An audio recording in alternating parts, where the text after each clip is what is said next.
Oh, God. Okay.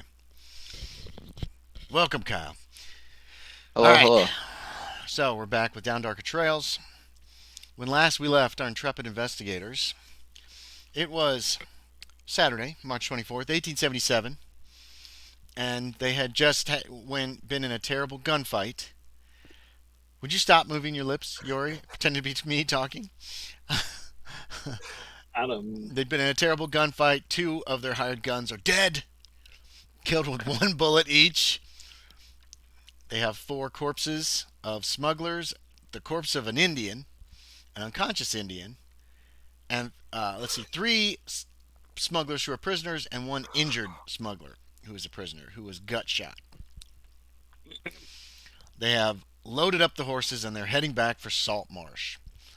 The Baldry boys are at once feeling triumphant and saddened by the loss of their brothers.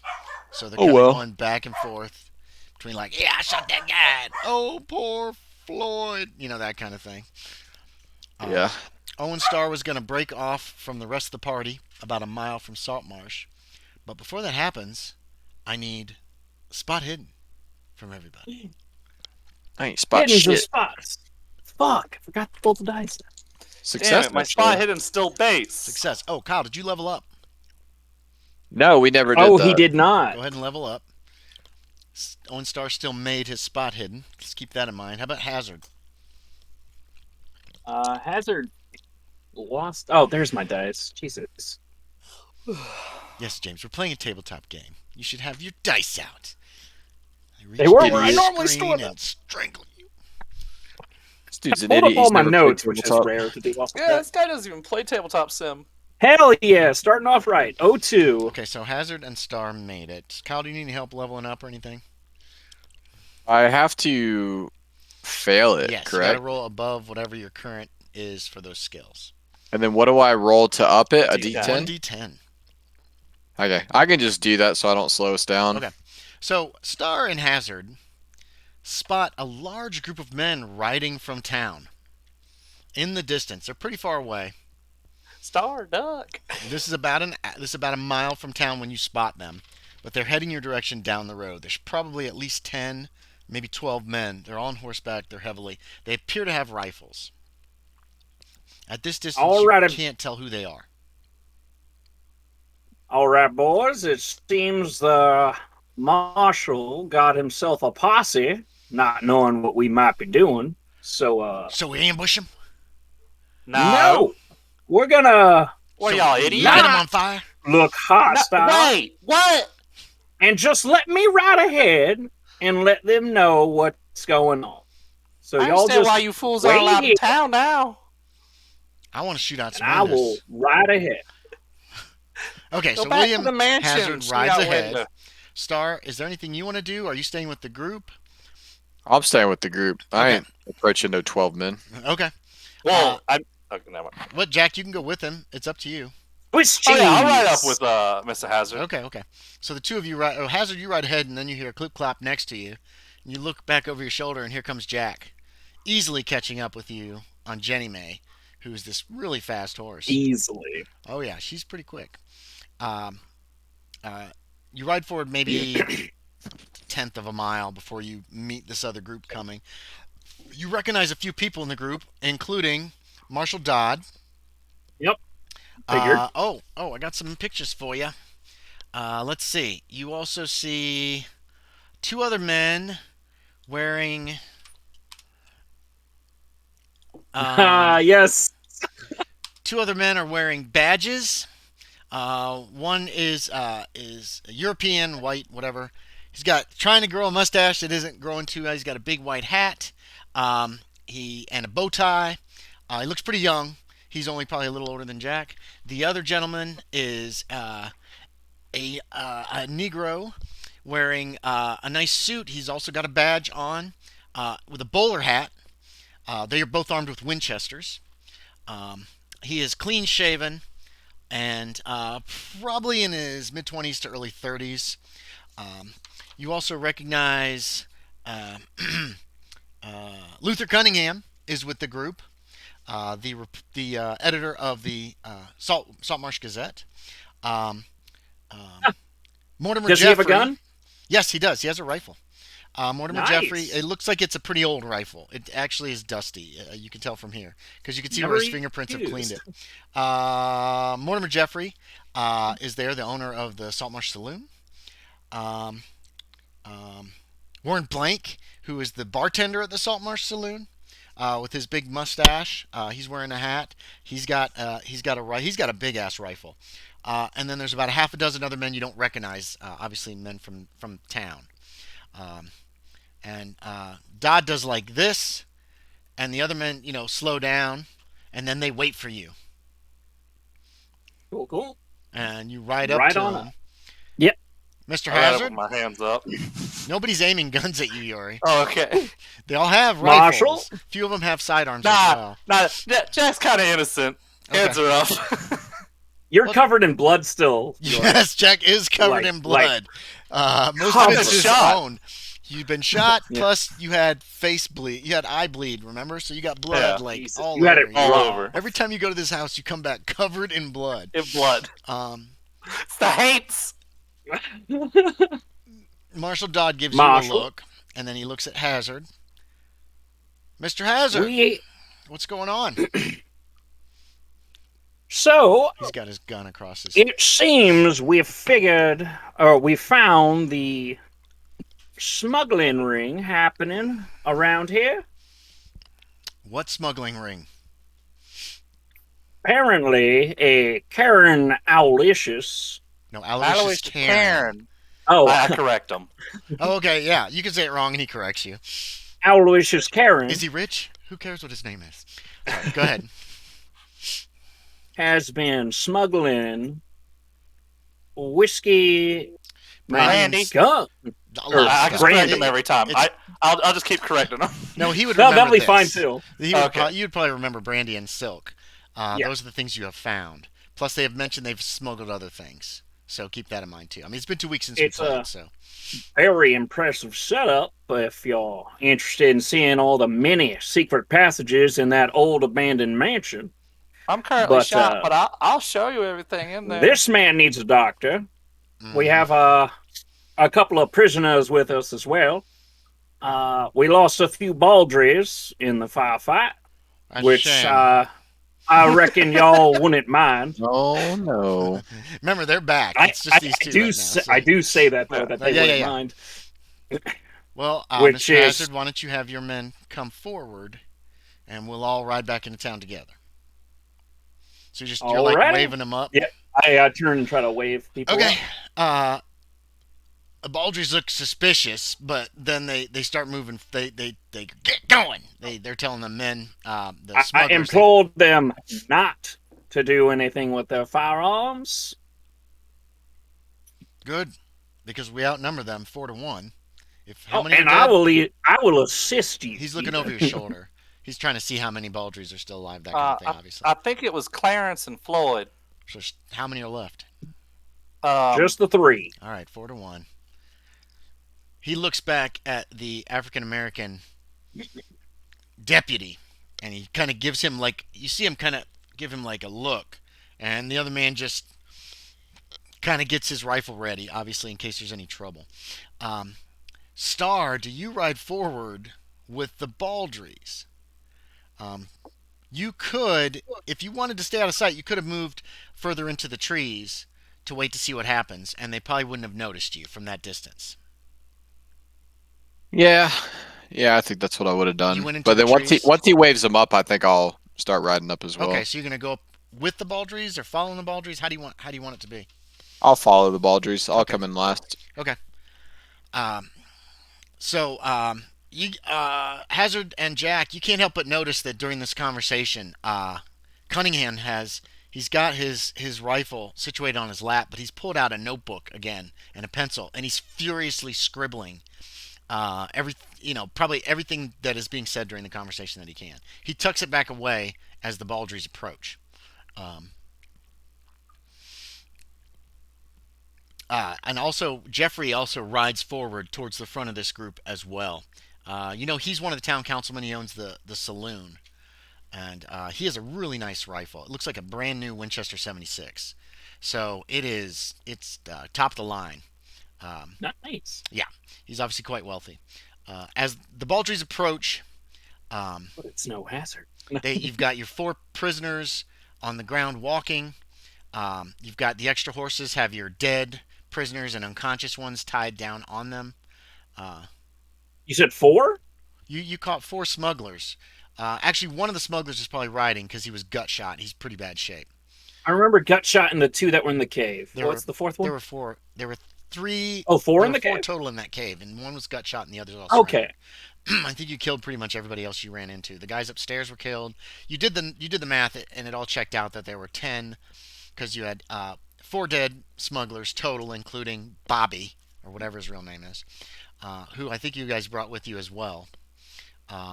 One dead. Yeah, we Indian, brought all the dead people. One dead Indian. Except for the bloated Head corpse. blown because... off. Yeah, bloated corpse. You don't know who that is.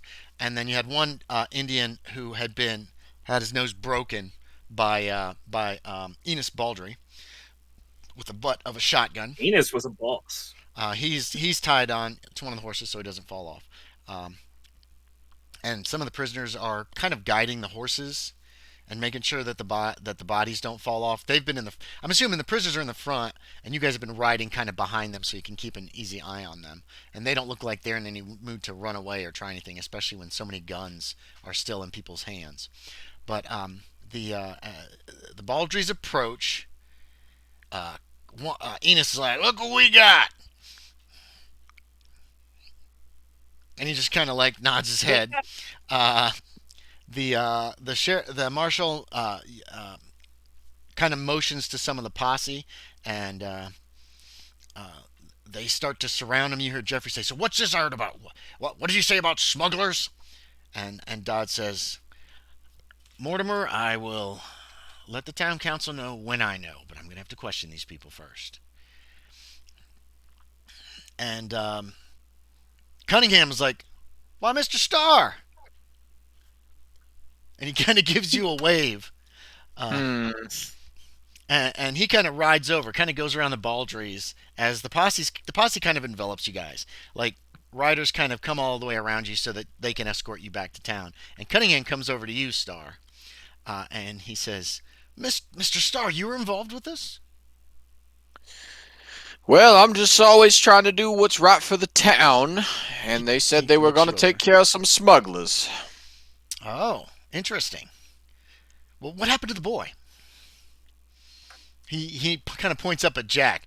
There's blood all over Jack's top of his shirt.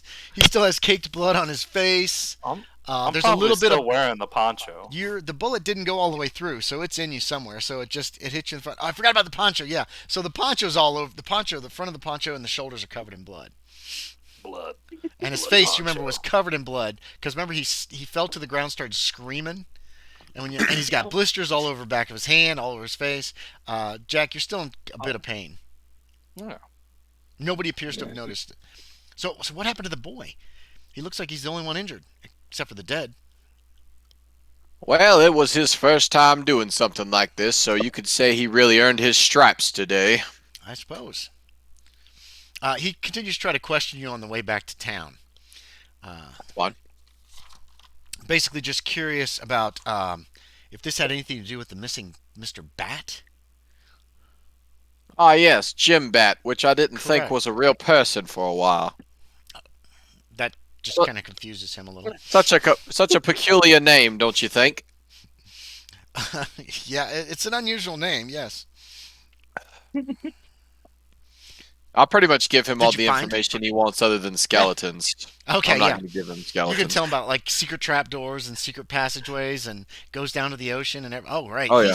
He's trying to write as he's riding. He keeps having to pick up the reins to maneuver his horse. He's not like Jack when it comes to riding with just using his legs or anything. But he's trying to write all this stuff down. He's like, hey, can I interview you when we get back to town or tomorrow or sometime before Thursday? Absolutely. Oh, thank you very much. Oh, I'm very. Oh, he seems. This is probably the biggest news that's hit Saltmarsh in 10 years. So. Yeah, I was going to say we could roleplay it out if we want to, but mostly I'm going to make me and Hazard sound really good.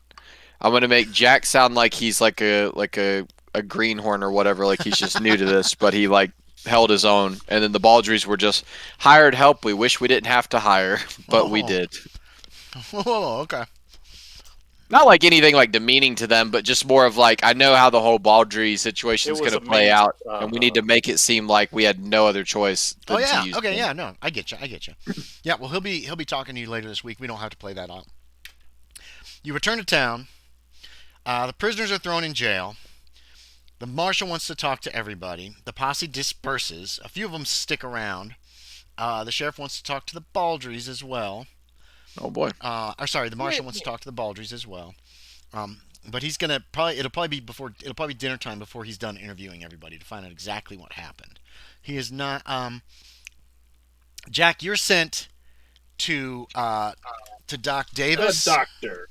Yes, you are immediately sent to Doc Davis up the street because you Do I get look a like luck check you to see have if been. that bullet's staying in or not? Huh? Do I get a luck check? To Yeah, see if we'll deal with that bullet's in just a staying in or moment. not? He's going to interview. He wants to interview you later, but he's going to talk to Star. He's going to talk to Hazard. He talks to everybody. We don't have to role play this out. Star, you're telling the truth about everything that happened, essentially, Please except for no. skeletons. Yeah, I'm trying to I mean, think. mostly- I'm trying You didn't to think see of anything we so don't want to reveal. I don't think there is anything at this juncture. Yeah, just as Um, long as I don't talk about skeletons, I'll sound pretty sane. I think. It's not like you found a letter to the marshal like we work well together, don't we? And you have to keep that secret. Yeah. The things that you saw were basically a big gunfight. You guys fought. You shot up the guys at the top. You made your way down after you found Clarence dead and a piece of dynamite in his hand that he was probably going to throw. You went downstairs. Floyd got killed in the basement. You were exploring around. You were trying to figure out where everybody went. Jack found a secret door. You managed to push through. You found caves down below. There was another gunfight. Okay, the smugglers claim this Aloysius Karen was with them. And then he just literally just disappeared in front of them. Like he just was gone. Yeah. Do you say anything about this guy? And that goes for No. Hazard as well. Okay. No, I wouldn't say just anything about basically you're telling him about the fight and that you guys found a boat and that there's caves that connect to the sea and blah blah blah. Is that what Hazard's doing as well? For the most part, I'm not gonna, of course, lie about anything. I don't want to mention skeletons, but I will say there was another secret door in that room that we have yet to go through. Okay. I wanted to check, and I tell him that I do plan on checking it out to see if I find my guns Do you that I'm warn looking for. him about the danger door at all? Because you get the impression that he's going to head back up there once the interviews are done. With his I do deputies. mention the danger door, and I do say that we have not cleared that area yet. There could still be things beyond it. No, there. Because I can't say could because I know. Could's not a lie, right? What about Star? When he's asked about, do you tell him about this danger door that's barred? They could have gone through the secret door. No, because I'm just Okay. gonna anything that had to do with skeletons. I'm not mentioning whatsoever. Okay, so you didn't mention that. Okay, that's fine. No. Jack, did you see the picture of Doc Davis that I put up before? Yeah. Okay, yeah. So Jack's probably a little bit surprised that Nah, he's from Louisiana. he's an There's Creole African doctors. American.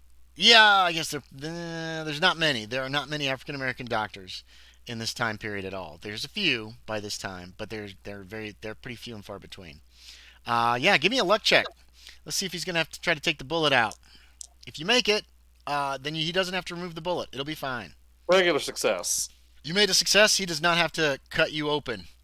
The bullet is Nice. lodged against. It went through. It's lodged against whatever this bone is back here. Scapula? Yeah. Ugh, It's back it's there. not fun. It's going to be hard to get to. He doesn't think it'll be a big danger to you to leave it in. He'll keep an eye out. It'll actually give me some more weight behind my left hook. Sure. Yeah, And yeah. he cleans the wound. He asks what happened to your face and your hands. They're covered in blisters that are starting Now, to question. pop and ooze, and they're sore. I guess it's not a lie at this point because it is just up to my character's imagination. What, you don't know what the hell happened to you. All of a Yeah. sudden there's just pain and you collapse to the ground. It must have been like some sort of vaporized snake venom or something. They had some Indians there, some natives, and I guess they showed them some ancient technique to do it. It messed me up, Doc. He examines you and he's like, it did. Yes, it did. He's gonna give you some salve to try to help heal these blisters. He recommends you get a few days rest. And then you're off to the marshal's office. You tell him your story. Blah blah blah blah blah. Do you warn him about the danger door? So, yeah, I tell him about the danger door. What are you gonna tell him? They got some sort of weird skeletons. I can't see no mechanisms or any like steam engines that are moving them, but I'd be careful in there. It's dangerous. This hazard got by one of them. But there's nothing in there. But these, he wouldn't do this. But these skeletons. Well, Mr. Hazard thinks there might be another secret door in there he had found, but we got out of there so fast we didn't check. All right. And I tell him, like, there are secret doors everywhere in there. Yes, Mr. Hazard and Mr. Starr told me about the one in the living area, in the cellar, and then the one back in the corner. I wouldn't be surprised if there's one in the cave, too, and that's how Aloysius got away. Interesting. That he just, like, flipped it open, went through while the other smugglers weren't watching, and just snuck out. All right. So, he interviews everybody. He interviewed the Baldry brothers, too. They were hard to interview because they wouldn't talk. They kept saying, I should plead the Fifth Amendment, shouldn't I? And he's like, no. And so it was kind of complex. That asked about justice to every question. Yeah, to every question. Floyd and Clarence. Actually, another man shows up, too. Let's see. Where the heck? What's his name? There he is. Okay, so he should be near the top. Here he is. One man that you guys notice shows up is another African American. Dapper looking, very, very nice suit. He goes over to one of the horses with the Baldry boys, and he pulls out a tape measure and starts measuring their bodies, apparently. One of the other Baldry boys is like, "What? Get out of here!" And he says, "Well, gentlemen, I of course can make the coffins for you if you wish. That's up to you." "Get out of here!" "Well, ask your father for me. We make very nice coffins. I understand you probably want to make your own, but just let me know." And then he walks back over, and you see him go over to the Undertaker's building that's across the street from the doctor's up the street, and goes back in. He is African American. He's got mutton chops and a nice mustache. Very, very handsome man. Well dressed. Very finely dressed, actually. And he just doesn't seem to be ruffled at all by the threatening looks that the Baldry boys give to him. So it's around dinner time by the time you guys are done. And you could go. Do you want to go back to the saloon at this point? Yes. Okay. It's gambling time. I actually wanted to go to the bank. It's Saturday. It's almost dinner time. The bank is closed by now. That's fine. Real quick about last game, Kyle, when I paid the Baldrys in advance, the dad, I vaguely remember you saying you handed me money? Yeah. Or something? Yeah. How much was that? I forget.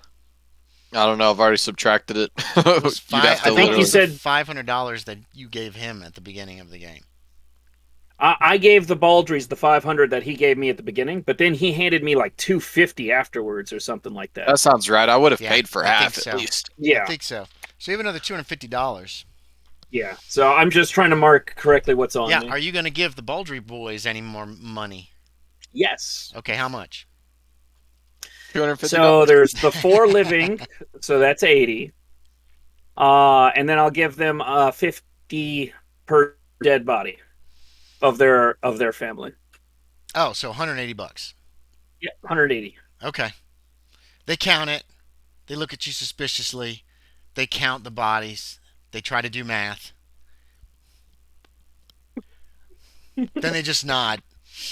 And, all right, let's take them home. But I wanted to do some thinking, Enos. Floyd goes, we're taking them home. So the Baldry brothers leave town with their dead and their horses. Y'all can return your horses to the livery stables if you had rentals. I think Star had a rental, if I remember correctly. Somebody did. I don't know. You return the horses, you put them up at the stables, and get back to the hotel. Jack, you're pretty cleaned up. They cleaned off. They at least cleaned the blood, some of the blood off of your poncho, your way too heavy poncho. And but as you're approaching, you've stopped at the livery stables. You're heading back down the street towards the hotel, and you see this wagon pulled up in front of the hotel. It's a wagon. It's got four wheels and it's got like a cover over it. There's a gentleman just getting down. You're guessing that he might have just ridden in.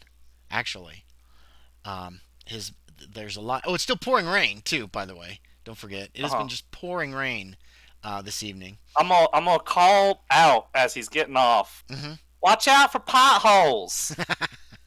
Okay, so Tex, you came riding into town on Saturday night.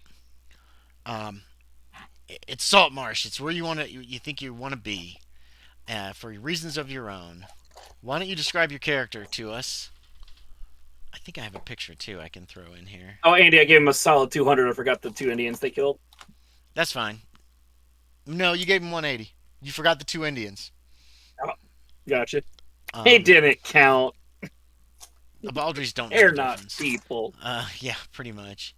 According to... God. Oh, I thought I had a picture in here. I sent you some pictures. Did you? Or no, check our private chat or whatever. Well, go ahead and describe what you look like. Okay. Well, he's fairly tall. Yeah. Pretty good looking. Blonde hair. What looking? What looking? He's attractive. Blonde hair, beard. Oh, this is a tiny picture. I don't know what else to say about him. Yeah. What's he wearing? Is he wearing nice clothes? Is he wearing kind of No, normal clothes? Yeah, normal clothes probably. He doesn't look very wealthy, but he doesn't look poor either. Oh, he's probably got a gun on his belt. Probably carrying a shotgun too. There he Probably is. on the horse, right? It's a wagon. There's 2 mules with the wagon. 2 mules. Oh, you have a wagon. This man and his That- mules. 2 mules are pulling this wagon. It's 4-wheeled wagon, but it's also got like... It's almost... It's Oh, not, it's I not like like that a picture. covered... It's kind of like a covered wagon. You know what I mean? But it's not literally a covered wagon. Something like this. Kind of a like little that. nicer. The wheels aren't drawn on here, but it's 4-wheeled. Real quick, Aaron, is that a good depiction of your character's clothing too, or are your clothes better than that in the picture? Oh, I didn't see the picture. I put up that first picture, the color one with just the face, and that's probably what his clothing looks like. Okay. Yeah, probably. It's pretty typical, just brown. So you were just climbing off your wagon. It's pouring rain. You're soaked. It started raining a couple hours ago when you were on the road. And you pulled up in front of the saloon. That was the first thing you were thinking. You haven't eaten since breakfast. And you don't have any passengers. You do have a little bit of cargo that you have brought from the nearby town of oh crap! I'm blanking on names of stuff now. Of Burl. I was thinking Brule for some reason. That wasn't even close. Of the nearby town of Burl, you'd got paid to bring a couple of small items, just from Burl. So, and then this gentleman calls from down the street from towards the livery stables. Watch out for potholes. And you see this ragtag group. They're soaking wet. They're all wearing overcoats. It's pretty chilly. They're wearing dusters probably or long coats. Two of them are wearing really fine clothing. The other's wearing this kind of ratty looking poncho. Is it ratty looking, Yorie? Probably. Probably. And, um, and he's limping because whenever you get shot, you limp. And the other two men, everybody seems to be pretty heavily armed with pistols on their belts. You haven't seen a couple people splash through the mud and across the street and climb up the steps to the porch in front of the hotel, and then they go in. The old guys are gone. You don't know where they've gone to at this time of night, but it's starting to get dark. Yeah, so that's our scene. Pouring rain. These guys, as they approach you, you smell gunpowder on them, like they've been shooting guns or something. You can smell it. Yeah, they reek of it. I probably just wave out and say much. I say much obliged. He's got a heavy accent. Watch that. Yeah, I got to try to think of how I'm doing that. That's okay. However you want, or if you can't, that's fine too. A lot of mud. Just walk into saloon. Okay, Hazard just ignores him and walks in the saloon. Okay, one of the well-dressed men it's a just walks conversation by, between Jack and new guy. walks in. I gotta switch my clothes. Got a tear in them. Yeah, you do. What are you guys doing? Yeah, I'm changing and then going to dinner. No, I don't care. Right now, this second, what are you guys doing? You've walked into the saloon. I'll get to you in a minute. I'm I'll be offering heading a into hand mine. to help him Hey, step I'm over hungry. to the porch. Okay. Yeah. Did you hear that, Aaron? No, I was talking. That's okay. Jack, one of them, the youngest, he probably isn't in more than 15 or 16 years old, He's maybe. 6 foot tall. But he's real tall and skinny. Offers you a hand. He steps onto the porch and he kind of offers you a hand. All right. Oh yeah, I Okay. guess my guy's 35 too, so that he's probably older. helped out.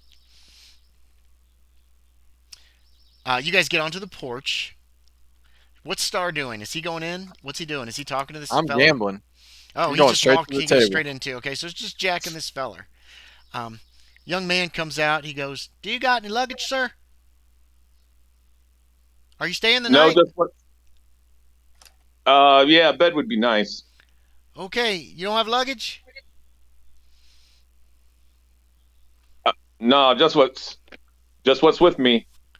Well, what about your wagon? You want it to the livery stables? Yeah. Oh, okay. He goes down and grabs the halter on the mule and starts to turn the wagon around and leads it towards the livery stables. Your cargo's still in the back. It's 2 small boxes, about the size of briefcases, is what they are. But they're not real big, and they're supposed to be delivered to the bank, actually, and they're very heavy. What? Okay, well, but the bank's closed, so I'm going to have to wait till Probably. Monday, probably. Then. Probably, yes. All right. I'll tell them then. I got some cargo in the back. That'll be safe, won't it? Oh, I'll bring it over to the hotel. You want it in the hotel safe? I mean, is it expensive cargo? You have no idea what these are. This person didn't tell you. He just put it in the bank, and he gave you his name, and he paid you a lot of money, $10. Okay. I say I have no idea what it is, so treat it like it's gold. Okay. He leads the cart off. Jack, you recognize that young boy who's been working at the hotel. In response to what he says, I go, "You ain't gotta treat gold nice. It's metal. You ain't gonna do anything to it. Don't you? That's weird." You want to keep it safe, don't you? Yeah, but that's not about how you treat it. Damn it. Okay, so All I know is if I had a bunch of gold, I would hold on to it with my dear life.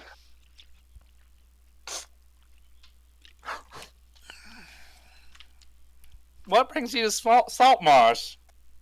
Work. Work. Oh, same here. I actually just got done with the job. I'll take whatever job I can get. I just don't want to do any more mining. I never done mining, but yeah, I'll do almost anything too. I'm a bounty hunter. This kid's maybe 16. I say I'm probably chuckling at that. Okay. But how many bounties have you collected, boy? Well, today none, but we brought in 4 people and 6 bodies. Who's we?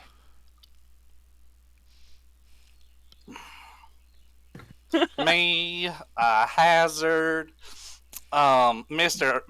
Oh, I forget always how to say Kentucky Gentleman Owen Starr. Owen and the Baldry Boys. They're a weird group around here.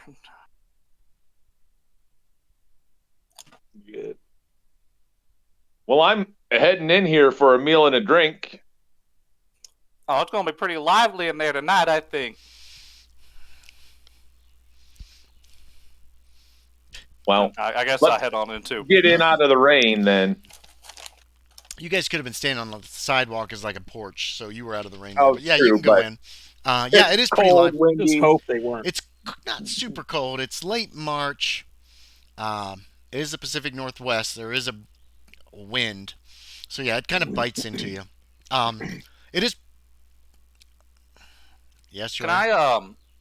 I have said to the marshal about the thing that I wanted to also say about what they were like hiding in the woods, the brandy and all that. Yeah, And you could have mentioned that. Yes. I think it'd be a good idea to sell that stuff for the town's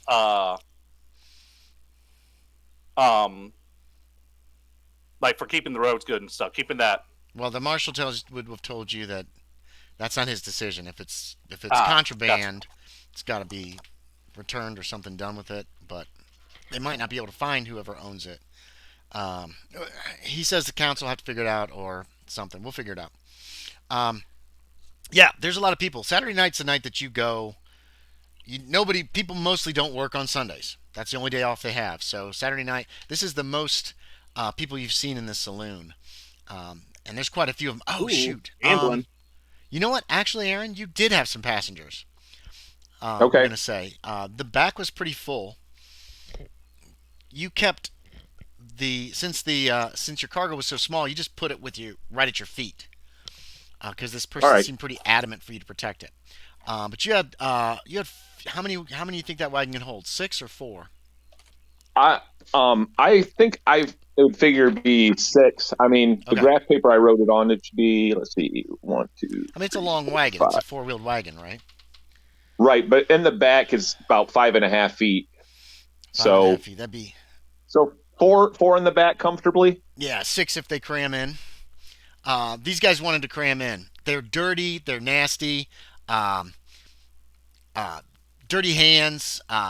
One guy's actually wearing a hat that's got a metal band around it with a mirror and a candle that's not Okay. lit. Like, So I probably know what they were coming from. yeah, so you're guessing at least that guy's a miner, and maybe all of them are miners from Yeah. Burl. They paid you whatever. That's part of your income, and they went ahead and got off at the saloon. They headed on down the street. The street goes down towards the sea. You don't know where they're going, but they headed down the street. And at least one of them pulled out a little bag, and was kind of like, looks like he's trying to test the weight of it. It was just a small, it was almost like a dice bag today. It's tied real tight at the Okay. top, and they're all laughing, and one of them had brought a couple bottles of whiskey, and they'd been drinking the whole way. It's several hours from Burl to get here. They wanted you to take them back to Burl tomorrow at noon. okay. And if Yeah. you do that, you'll probably have to spend the night in Burl and then come back on Monday. You figure. But anyway, so Okay. that's what they want from you. So you've already started making your money here and doing a service. So I'm retroing that in because that would make a lot of sense. So you guys probably came as he was checking his cargo, and then approached him at that point. After these, you probably could see these men walking down the street, but who the hell are they? So anyway, so back to the saloon. There's someone's playing the piano. There's a couple of dance hall girls doing, dancing, making the rounds, probably trying to get some business, or maybe. They don't appear to be actually like prostitutes, though. They just appear to be trying to make. Teases. Who knows what they are? Anyway, Oh, one my of guy them- would be friendly with them. Yeah, your guy's got a high appearance, doesn't he? Uh-huh. Did I prep? I didn't prep any dance hall girls. That's okay. I've got a few pictures that I can put up later. One's African American, the other one is white. Both very, very pretty. You see behind the bar is back behind the bar is Warren Blank from the posse this afternoon. People are in there talking. Owen Starr. So you came in. Owen, let's back up just a little bit. Owen Starr, you came in. Yeah. No, actually, Hazard was the first one in, but you just went straight to your room because you wanted to get Put changed. the gun up there, Right. change clothes, Star, shower, blah, well, blah. you're soaking wet, Star. No, not soaking wet, but your overcoat is very, very wet. So is your hat. I don't know if you want to get changed first or not, or just sit down and let the water I guess just drip if off I'm you. soaking wet, I'll get changed real quick. Yeah, you stink of gunpowder. You probably want to get those clothes off. They're gonna have to be Yeah. laundered. So you two headed up to your rooms. You would probably come back down after Jack and this new fellow find seats. I'm assuming, or go to the bar, or what? I go to get changed too, man. I'm covered in blood. Okay, so Jack leaves as well. So Tex, where do you want to sit? There's a long bar with there's no stools. It's just got it's got like a brass rail at the bottom where you can, prop your foot and stand there at the bar. There's a lot of tables. Most of them are full. There's a lot of people in here. You're overhearing talk about the Baldry brothers, whoever the hell they are. Something about a shootout or something. It's pretty vague. People aren't sure what's going on exactly. But we'll start with you then. Where do you want to go? What do you want to do? He'd be at the bar. Okay, you go up to the bar. The gentleman at the bar, I will put his picture in again, is a balding man. He's got a big handlebar mustache. Where the hell is he? There he is. I thought his first name was Morris, but it is not. He has a tiny, tiny bow tie, paper collar, wearing a vest. He's got a couple of those. I don't know what those things are called. They would wear on their. They were like straps that would just go around their arms.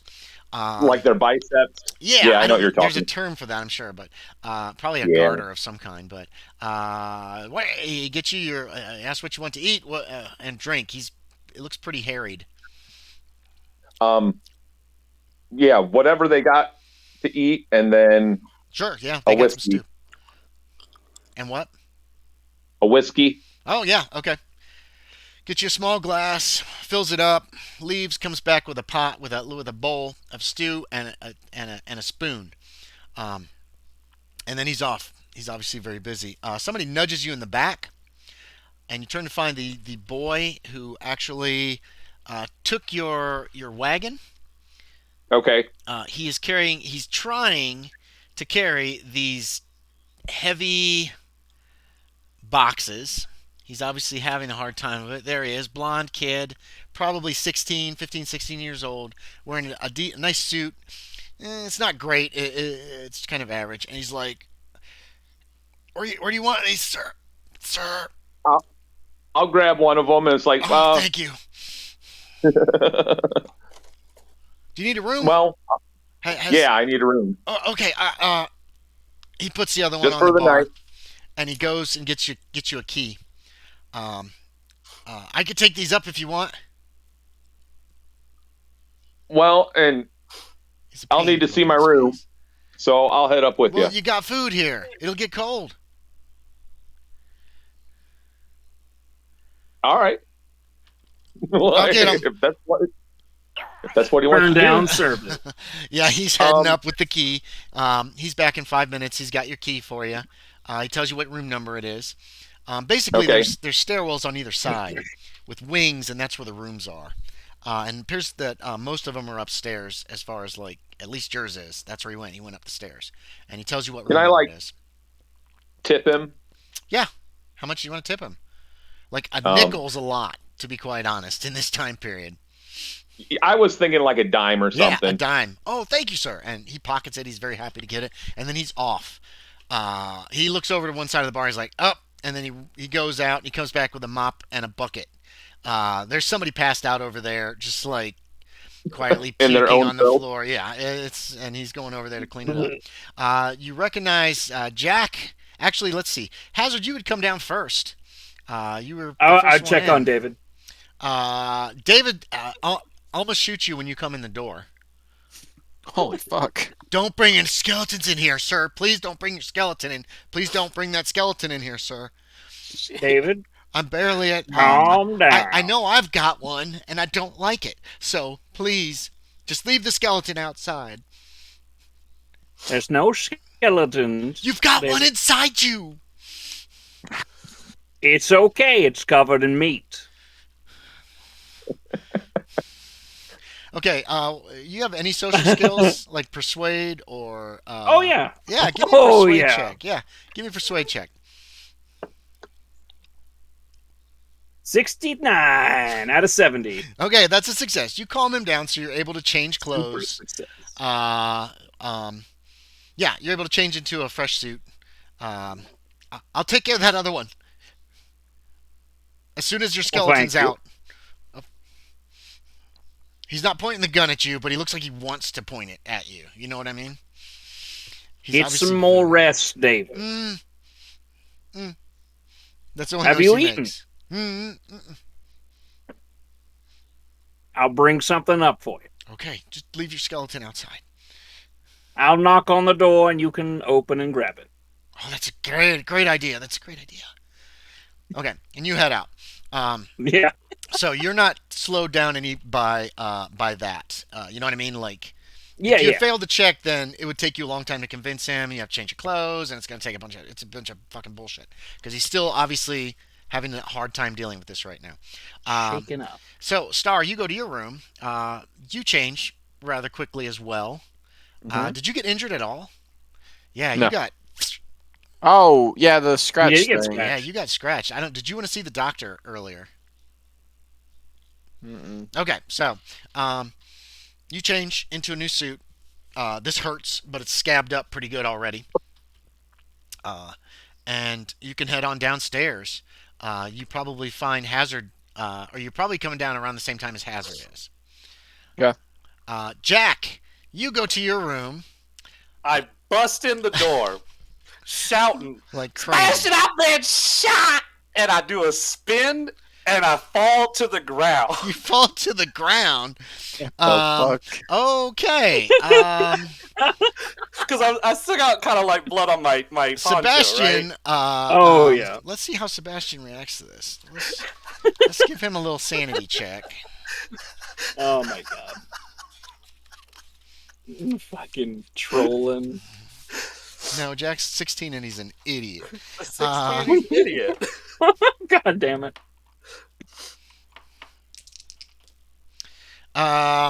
He goes, I heard. Talks all around town that you fellers Shoot. I do a snap. went up to that haunted house and killed a bunch of fellers that were trying to kill you. You I notice turn he's around. holding one of the books in his hand. Yeah, I you turn brought around back. and I like prop myself up on my knees and I'm like, it is haunted though, really. They're skeletons. And they move. They shamble. They got Mr. Hazard and Mr. Star with their claws. I'm glad one I you reading? didn't go then. Do I recognize which one he's reading? Make a spot hidden. See if you. Oh no, make an idea. Intelligence check. No. An intelligence? Yes, please. That'll see if you recognize him. You saw him for a few moments, but you haven't really looked closely at him. I made a regular. Yeah. It is the Naval Almanac that you found in the room in the basement, along with the erotic poetry and the. What other book did you find down there? You also Oh, wait, found. Mesmerism. A volume on mesmerism was in there. You brought all those books back. The only book that did not get brought back was the book that Mr. Was the Hazard one that found. James found. Right, because he left it on the table. You left that on the table, James, after We you never found went it, back for it. and then you guys haven't been back to that room since. So, Nope. anyway, so just yeah, he says, What did you see that I was right? Had they said about that it was a smuggling operation and there was a secret cave that went all the way down to the cove? I heard some rumors about smugglers being down there. It's like one of them penny dreadfuls I read. It's about to get more like one. Uh-oh. Have you noticed this? He lays the book down on the bed, and then he just kind of lets it fall open. In several sections, you know how a book will separate when you break the binding because you're looking in a section a lot? Mm-hmm. He says, I've been looking at this book, and it appears that whoever owned it was looking on dates of the new moon and the full moon, primarily. Which is Well, that's rather interesting. Isn't that when the tides are the lowest and the highest? That's also when it's the darkest. Yeah. And the brightest. And didn't that bat fella disappear a couple weeks, a few months, some time ago? Mm-hmm. That's what we're trying to find him. Yes, when did you say he disappeared? Do you remember? No, I don't remember. It was in February, wasn't it? Mm-hmm. You find that out. Find out from that hazard. And perhaps there's a connection. And he taps the book, the Naval Almanac book. Also, I didn't give him the mesmering one. That's fine. No, you left all them all in there. He probably went through your shit. You didn't give him this book either. Okay. Yeah. That's fair. That's fair. You don't see the poetry. That's true. I gave him gems, herbs, and No, erotica. you gave him erotic poetry to read before he That's the specific one. before I he gave went him? out of the room in a huff. Okay, so you get changed and you can head down there. It takes you a little longer because you're having this conversation. Star, so you're gambling? Is that the plan? Yes. Yeah. Who do you want to gamble with? Anybody who looks interesting. Maybe somebody that's new. Well, you're gonna get some new people. There's X and the miners. there's a ton of people here. No, those miners aren't here. They're cashing in their gold they found. With who? The bank's closed. Good question. Let's see. Who haven't you guys met yet? It looks like most of the there's a lot of people in here. You don't except you don't see Minister. No, well, who looks interesting? Who was I? Oh, I have a couple names here. Oh no, that wouldn't be busy. I don't know. There's a lot of people here. I don't have anybody off the top of my head at the moment. There is one woman at the bar that catches your eye because she's very pretty. Here. You look like she'll gamble? You don't know. She's wearing kind of rugged clothes. She has really short hair, which is unusual. Her clothing looks like she's wearing pants. That's unusual too. She's not wearing a dress. She's not armed or anything. But she does catch your eye because she's very attractive. She is drinking. Actually, she's sitting with Ed and talking to him and drinking. She's having a beer. It appears Ed is drinking sarsaparilla. I'll tell you what. Why don't I just go post up at a table, and I'll just do my standard.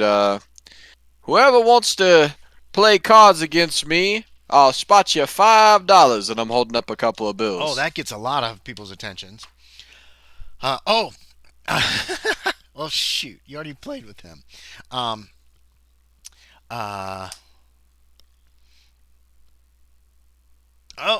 gets a few people's attentions, including one man comes up who you recognize.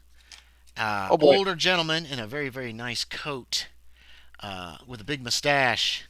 As you recognize as Mortimer Jeffrey, the town councilman. Motherfucker. Yeah, he comes up.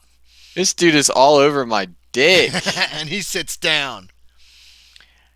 He goes, "Well, Mr. Starr, I'll play with you." And a couple other men have come and sat down too. They're anxious to play. You don't see Well, Cunningham. That's fantastic. Well, Mr. Jeffries, do I need to spot you $5 or can you handle it? I believe I can handle it, Mr. Starr. Well, we'll see if you leave this table richer or poorer, my I good sir. suspect richer. Okay, Hazard, you come down. You see Starr is at a table dealing. Could you hear that time? I think I heard a little something, but not much. You also see. Oh, God damn it, Yorie. This is on Twitch. You're going to get robbed. You also see. Idiot. Shoot, There's I've lost my prop train of thought. money. Somebody has brought like a tray of beers for that table. It looks like some of these men are ordering food. That's either cooked fish or stew or something simple. How many people have I attracted here? You've probably got a half a dozen. Full table, Let's probably. go. Yeah, the Oh. table's full. And these guys are anxious to play.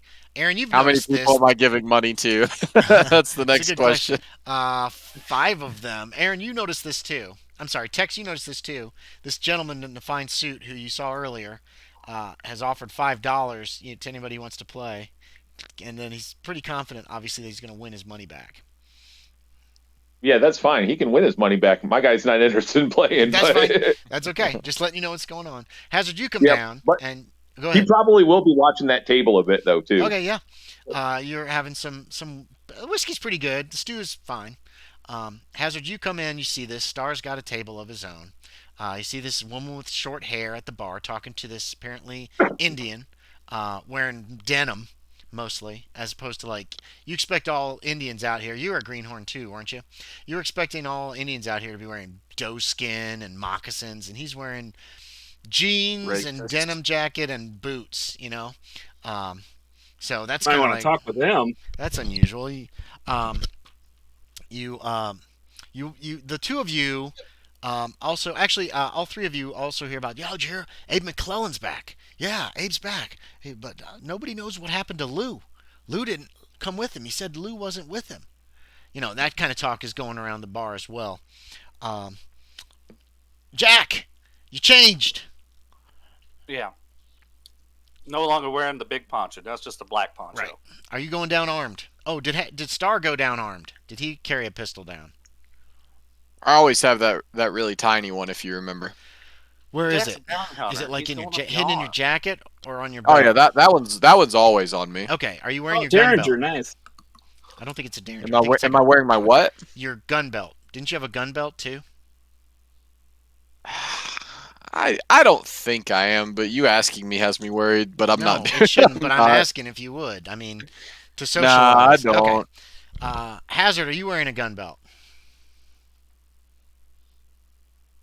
You guys have No. noticed most people are not armed in this town. The marshal is armed. The deputies are armed. Those are the only people only you've thing- seen carrying guns since you've gotten here. The only regular thing is typically just... No, that'd be uncomfortable. Okay. Jack, are you going to be armed? You are wearing your guns. Okay. All three. Yeah, okay. You get a few looks. Where are you going when you come down? Well, would I get looks from anyone who has seen me previously in the town carrying around all my guns? Yes. Yes, Okay, you do. still? Okay. Yeah, people have always given you looks walking around town fully armed. Nice. Almost nobody has a gun. And here you are walking around with 6-shooters. So, where are you going to go? What are you going to do? You see the man who came in the wagon at the bar. You see Hazard. I'm sorry, I skipped you, Hazard. Hazard, where'd you go? You came down next, so where did you want to go? I'm heading straight over to the bar. Okay. The bar is where the Indian and the woman are, too, Yes. right? And you actually see a rifle on the bar in front of them. Okay. I want to head over to order food sent up to Daniel, because I was saying the wrong name. Daniel's room, explaining to knock, put the food down, and leave, Okay, yeah. just so nothing happens there. Yeah, okay, And, so Warren Blank yells at Roy Fleming, gives him those orders, and Roy gets to work doing it. But we can finish up other people's before I jump into a conversation with these two. Are you getting any dinner? You haven't had any food since breakfast. Oh, yeah, definitely. Okay, so if you have anything specific, let me know. Otherwise, you just get dinner. So Something fancier than everybody else. Something fancier than everybody else. Okay. So, Yeah. I don't even know what that would be. Fish, chicken, steak. Do you want a steak? Better Oysters. stew. Oysters. Better stew. Oysters. They don't have. Better stew. God damn it. They might have oysters actually. But considering no, this is yeah, located. I'll just have steak. Okay, so I feel like they're my gonna, guy's you a order a red meat steak guy. and some potatoes, and Jack, you come down. So you're gonna eat before you talk to these Hearty. people. We'll say, Jack, you come down. You see all this. Hazard's at the bar, standing at the bar. They're just bringing him a plate with a big ass steak on it. He's got a what? Beer? Or are you drinking whiskey? Or are you drinking- Whiskey. Okay, so he's got a glass of whiskey. You see this fellow who just came in. There's a glass of whiskey in front of him. He's got a big bowl of stew. You see Star. Star, you're very hungry too. I don't think you had any lunch. They No, sir. could bring you some food that's just easy to eat, fried potatoes Yeah. or something that you can eat while you're playing. So this is you see all this going on. There's a lot of people talking. A lot of people are. It's a little pretty chaotic. It's not packed, but it's full. So where do you want to go? What do you want to do? I'm also gonna go get me a big steak. Okay, so Bigger than this guy's. at the bar. Are you going to the bar? Yeah. Okay. So you go to the bar, you order steak, and are you drinking anything? You do see an Indian at the large bar glass with a of sarsaparilla. Milk? Yeah. Okay. He's gonna have to. He looks a little. He's a growing boy. He's like, ugh. And then he's like, all right. And then he yells at Roy. Roy, why don't you send that man up his food? Go milk the cow. So they get to Fresh work milk. on it. Yeah. They probably don't keep milk very long in this place. Okay. No, I know. Actually, no. Non-pasterized. They might actually. They're gonna. Yeah, he has some milk for you. It's actually cold, not like really cold, but they obviously have an ice box here somewhere. Maybe even a big ice room. I don't know what the hell you call freezers before there was Ice actually cellar. electricity. Oh yeah, maybe an ice cellar of some kind. But yeah, he brings you a glass of milk, and it's actually cool to the touch. It's not cold, but it's cool. And you said you wanted a big steak, right? Big Do steak. you actually point at hazards and say like bigger than that one? No, Okay. I point at his. I go big steak. Okay, so they bring you a big steak. So everybody's sitting down eating. You can hear the I talk sit going next around. to. I sit next to Tex. Oh yeah, okay. Well, there's no seats. You got to stand at the bar. Stand next to Tex. Okay, yeah. Tex. So here comes this young kid again. He ordered milk and a steak. That's what he's having for supper apparently, and they bring the steak shortly and the milk shortly. For as young as he is, hell, it seems about right. Okay. Okay. I would probably turn to him though. By the way, I didn't catch your name before. Oh, it's Jack. Let's see. I'm Hey, I point. right down there. I'm James Jones, but most people just call me Tex. It's a good name. Good name. You ever done bounty hunter work? No, Yes. I Go ahead. I saw most of the action I needed to see in the war. Because with that name and your look, I think you could do it. Just get a big gun, and most people probably listen to you. Oh, I got plenty of guns. All right, wait. You're armed right now too, Tex, aren't you? Yeah, he he's probably got is. You got a pistol holster, and Yeah. pistol, and a rifle. Oh, he's got a big no, ass. He's got a big ass messenger gun, don't you? Yeah, Coach. Yeah. Okay, so messenger gun is a cut down. Yeah, they don't call them coach guns. They didn't call them that till the '60s. But they're called messenger guns. It's a double barrel shotgun that's cut shorter. It's got a little bit less Actually- range.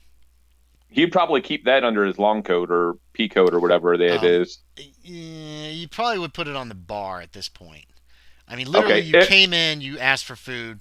You probably just put it down on the bar. People are. Okay. A few people If he looked. didn't have it out in the open, though, he would have it like broken, so it looked like I couldn't fire it on anyone. Just like right quick. Oh yeah, you could know what I'm click saying? it open. You could even pull the shells out if you want. No, it's just open all the Yeah, time. okay. So you've opened it, broken it open, and laid it on the bar. So this messenger gun is sitting in front of him as well. But he's obviously new to town. He looks like he's just come off the road. And you eat. I just tell him I told you we'd be busy. Buffalo Busy's gals, good. won't you come out tonight? Okay, Star, go ahead and give me a gambling check real quick. Let's You go. guys finish up your food. Hazard, did you want to go talk to somebody? Yeah, I'd like to talk to the Indian and the lady since they seem to be having a conversation. Yeah, they're eating and they're having a conversation standing at the bar. You could approach them once you finish your dinner, or before that. Whiskey in hand, or did you finish it and you're coming over empty-handed? Uh, since we're at the bar, I can just order something new, but I'll go empty-handed. Okay, yeah. So, um, they're they're just chatting. It sounds like it's pretty.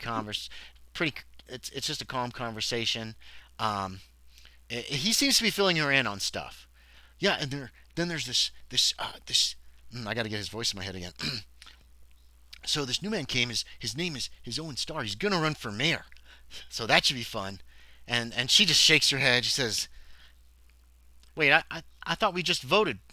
I thought we just Gray just got voted in a couple years ago, didn't he? Oh, he's gonna fix it. He's gonna fix it. It's gonna be great.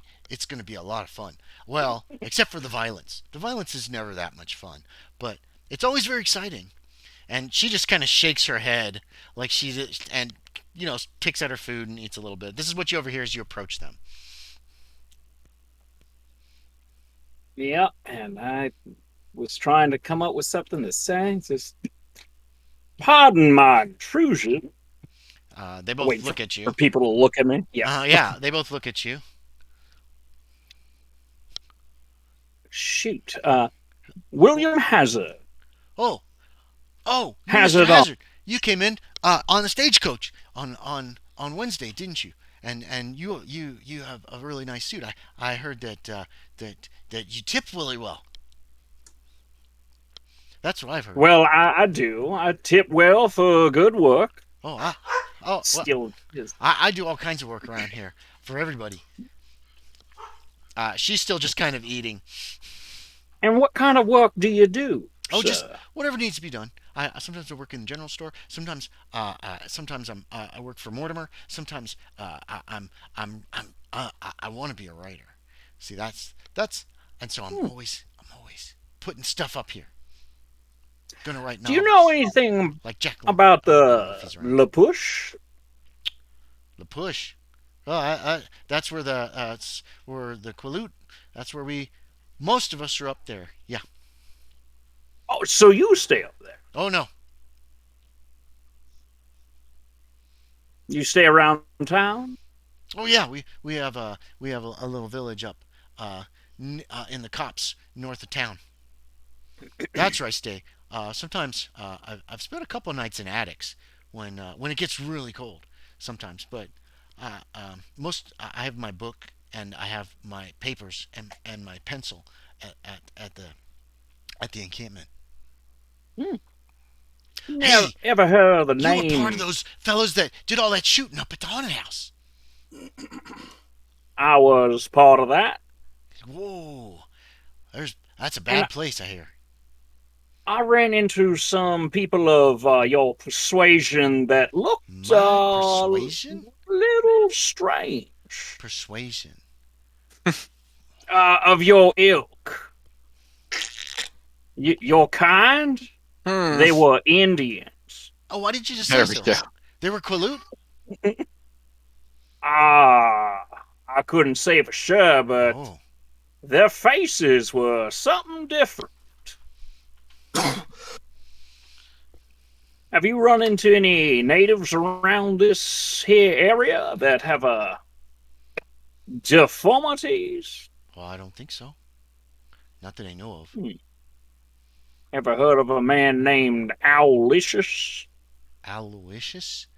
Like an owl? Heron? Heron? Yeah, that's Is his he last name. He's a birdman? For all I know. Aloysius Heron. That's Heron. a name. Karen? That's a woman's Yes. name. It is, but it's his last name. So I believe Oh, there's some thought you leeway said- there. I thought you said heron. Sorry. Sometimes I don't hear people. It's loud in here. It's pretty loud in here. Oh, it is. No, I've never heard of anybody by that name. The woman looks over her shoulder at you. Why do you want to know? I'm just curious. Are you that fellow running for mayor? Oh, no. Do you not like the the Kentucky gentleman? Kentucky? Which side of the war was he on? Wait, That's no, a she wouldn't good say question. that. Who's the Kentucky gentleman? Is what she would say. What are you talking Mr. about? Owen Star. Try to make some sense when you talk to people. Point to me. Point to me. It's Owen that gentleman Starr. gambling over there. Look, I've been out of town and just got back. And I hear all these stories about somebody running for mayor just like a man. She goes And back who to her might food. you be? My name's Maggie Connor. Psych check. You think she's lying about her name? Yeah. Well, yeah, no, she seems either suspicious or possibly upbeat. She doesn't like 10 out of she's 62. Or doesn't like guys. She doesn't appear to like you very much. Good. Oh yeah, this is Maggie. Maggie does the run up to Seattle sometimes. She has a boat. She's really good at it. She takes cargoes up there, little ones. Oh, Maggie, you're just getting back, you say? Yes, William. I didn't know we were on a first name basis. Rather forward of you, don't you think? Sorry, ma'am. Don't mean to offend. I just Well, always you're doing try a bad to. job of it then. But you seem pretty arrogant, a little narcissistic, perhaps full of yourself. Am I wrong? Some people say that. What were you delivering, if I might ask? Cargo. It's what I deliver. You And ever know people's what's mail in and them? personal possessions are their own business. Mm. My goodness.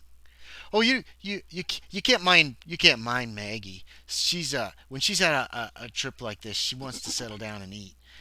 And and Hmm. and yeah. And spend time to herself, right?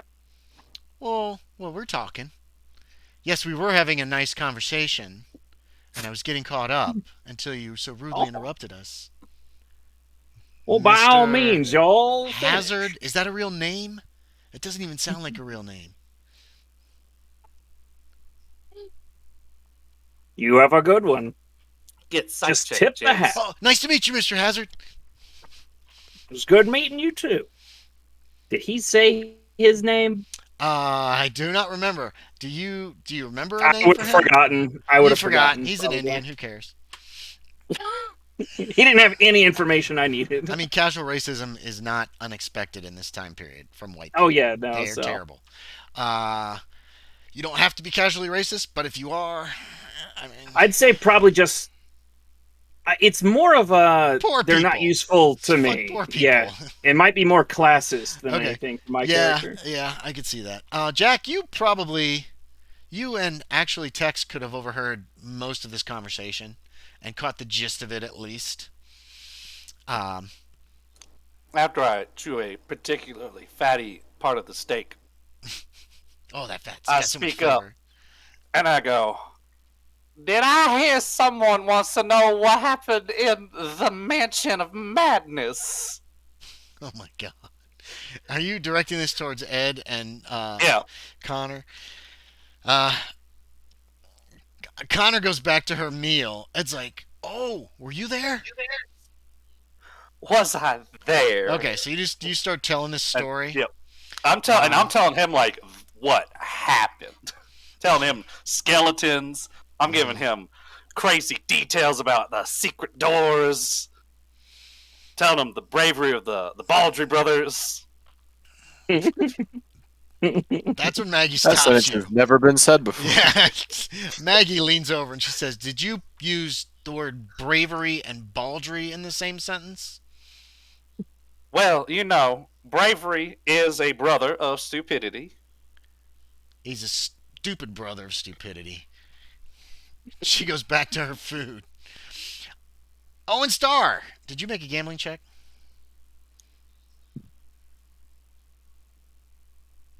Kyle? Owen Starr? Sorry, what? Did you make a gambling check?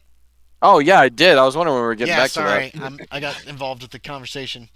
Yes, I made a hard success. Hard success. Okay. It's less than an hour before you've taken all your money back. Aw, man. Actually, let's see. How much did he get from the Joffrey magistrate?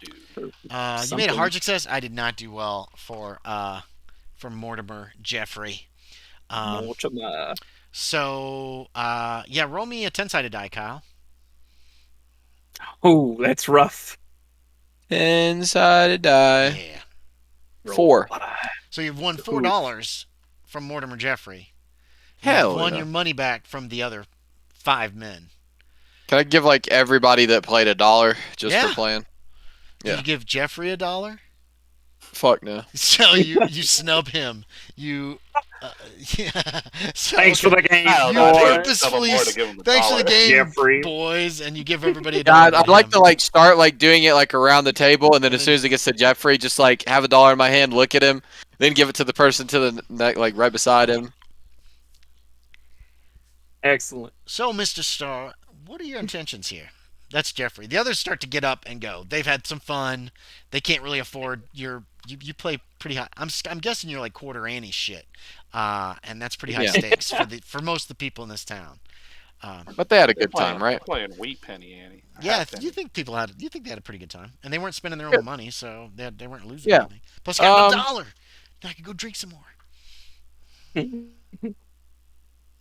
It seems your observational skills are just as bad as your gambling, Mr. Jeffries. I've come in since day one and said I was going to be the mayor of Saltmarsh. Is that not Why? straightforward enough for you? Why do you want to be mayor of Saltmarsh? To make this town as great as it can be. Why Remember do you- what your roads used to look like? I'm not voting for you. Why do you really want to be the mayor? Well, one person doesn't make a mayor now, does he? And your vote is your vote, so You don't have You to vote win nay? me over, Mr. Starr. I need more yays. You don't have to win me over. Oh, I just want to am know not why you're trying here. to make Real this reason. town great. All right. A lot don't of tell me untapped then. potential here. And I don't know that this town has the right leadership. You would do well not to make enemies of the council, especially if you're trying to run for mayor. Because we run this town, and we can make things very uncomfortable for you. And if you want to Oh, be I'm mayor, sure. you're going to have to work with us. Good evening. Have I Miss- worked against you so far? You've been very antagonistic right here. What about the roads? What about I the gotta- roads? Kind of like make like a looking gesture. What about the roads? Are they not better? Is that not helping you in your commute? We appreciate what you've done with the roads. And there's more to come. Mm-hmm. We'll see. He stands up and reaches in his pocket and he flips like a quarter down on the table. Thanks for the game. And then he turns and he leaves. You don't pay me, I pay you. Pay me. Throws it at him. No, he just like flipped it onto the table. Okay, Jack, you're regaling Ed with the story. He's open mouth. Really? What does Tex think? Tex, you can overhear Sorry, I'm this? probably listening in a little. I'm trying to listen in on everything, actually. Yeah, Taking in my surroundings. you're muted, Yorie.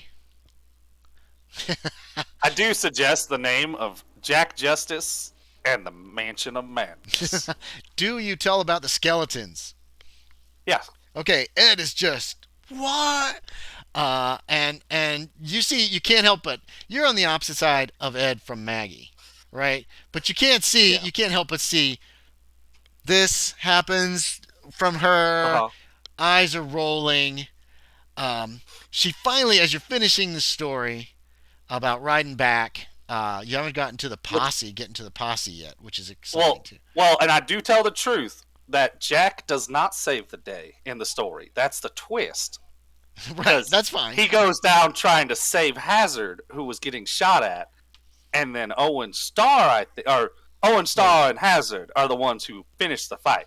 Okay, that's fine. Do you tell about falling to the ground screaming and Yeah, all that yeah. stuff? Okay. Tell him about the vaporized snake venom they hit me with. He seems a little confused by that. Um, Maggie finally just slams her hand down It's on the cloud of bar, poison. and she goes, "Ed, you hardly know this person. You can't believe everything you hear." And she reaches over and I show the blisters. she grabs the rifle that it looks like it looks like it's a Winchester. She grabs it and she just turns in a huff and she heads for the door.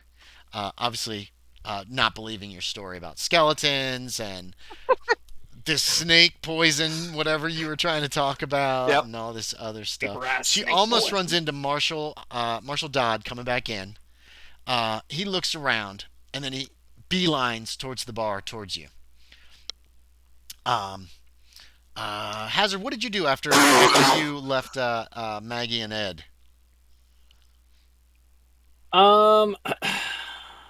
I would have probably tried to approach Mr. Starr after his table emptied. Okay, yeah, you can wait till his table empties. And he has apparently a conversation with Mortimer Jeffrey, the councilman that you know about, and have heard. I think you'd heard about the altercation between them at some point. There were some rumors going around town. So yeah, you approach the table. Starr sitting at the table alone for the moment. Several beer glasses are still on there. Some plates with some snacky kind of food, fried potatoes, that kind of stuff. Music's playing nearby. Buffalo Gas, won't you come out? Whatever. I don't know what music was popular at this time. Well, Mr. Starr. Always that song. No other song ever Always. gets played. He knows no other song. Yeah, there's a man with red hair and a bowler.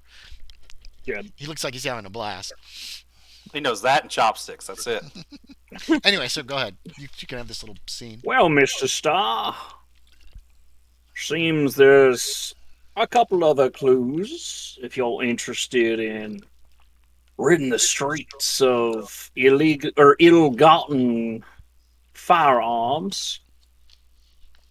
Just between me and you, this isn't gonna involve any other surprises like skeletons, is it? I most surely would hope not. Of course, one avenue will involve trying to get through said skeletons. Because if you remember when we first met, one favor begets another favor, and I think I know what I want from you as my favor.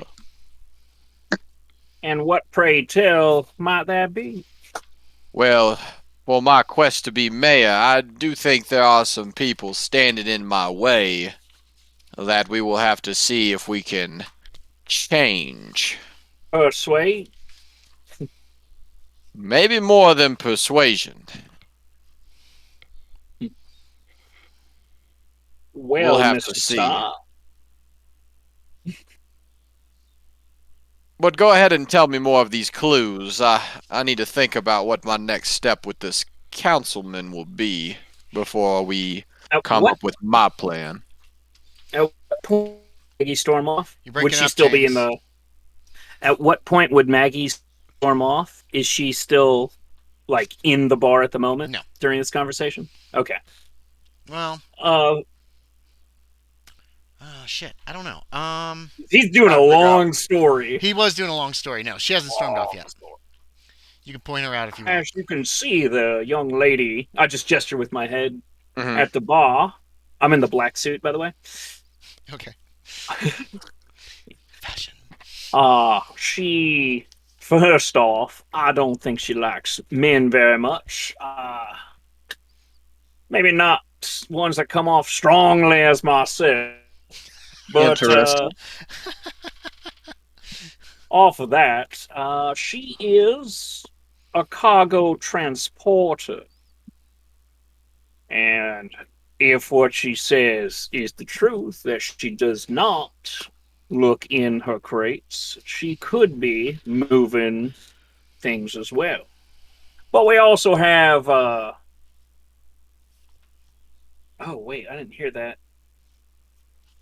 Did I hear about Abe? Yes, you guys have heard a little Yes. talk Oh about yeah, yeah. Abe. I overheard Ed. That's You've right. heard a lot of people, a lot of other people talking about it too. Abe is back. Lou is not back.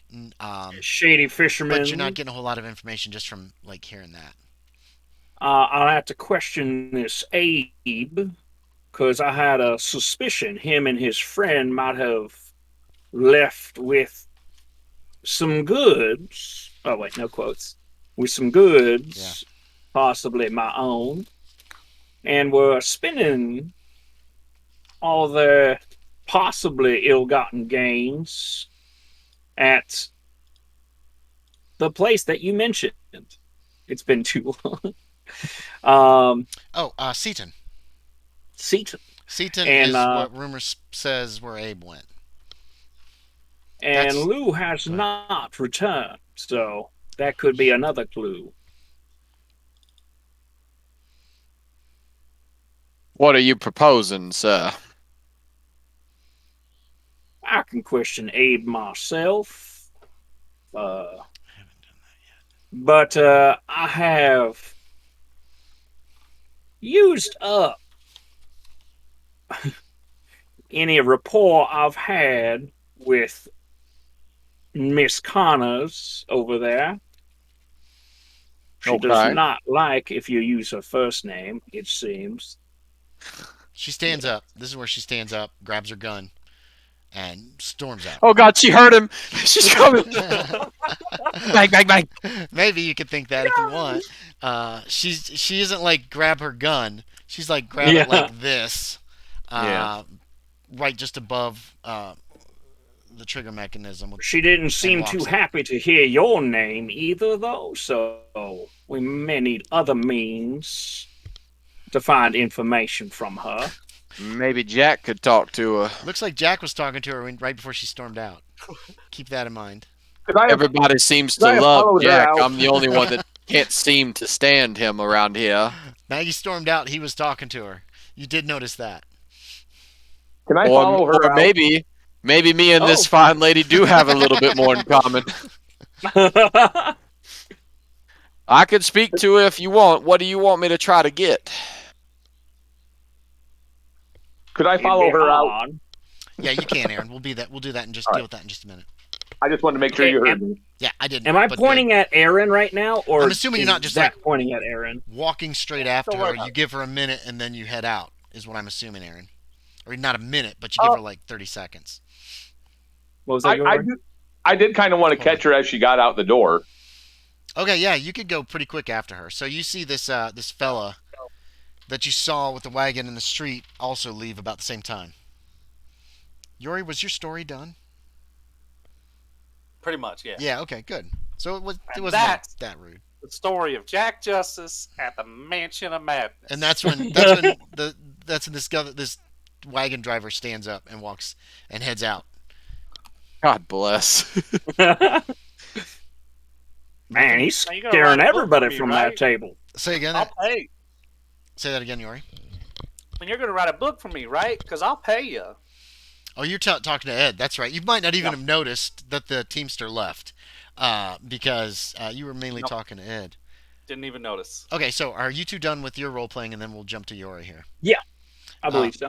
Okay, so you've Roughly. talked about what to do and who to deal with. Oh well, yeah. We just need to talk to her about Right.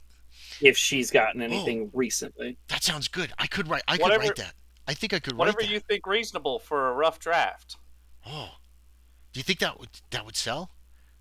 Yeah. I've been in correspondence with some others, and I'm they've been trying to help me with my writing. I think it could. That would be great. Maybe we could do a play. Yeah. Oscar's been encouraging me to do a play. Oscar who? That's when the marshal comes up and approaches you. He goes, Ed, I need you to help translate some gibberish from some Indian. that we got in the jail. One of these that these fellows brought back. Can you help me out? Was he Quilu? Yeah, I can help you out. If yeah, sure, Marshal, sure, yeah. Uh, yeah, Now wait, Oscar who? I'll talk to you. I'll talk to you. Wait, do you want to No, come? Marshall. Can he come, Yeah, Marshal? sure. We were talking. Yeah, that's fine. He can come. He can come. Ed grabs. There's just a little sarsaparilla left in the bottle. He drinks it up, and he follows the marshal out. And you can follow them if you want, Jack. Yeah. Go, Oscar who? Do you say that as you're like walking across the room? Well, I think I've already said it. You said it a few times, and then you kept getting interrupted. So you guys head out the door. Out front, did you want to catch her on the porch, Aaron? Yeah. Yeah, Yeah. you can. She's heading out, and walking down the porch is also like the sidewalk. It's a wooden. It's low to the ground, but it's like connects up to other sidewalks. There's some steps. You can usually avoid some of the mud if you don't walk right down the street. She is taking a. Let's see, where would she be heading? Let me figure this out. If she's taking a left or a right.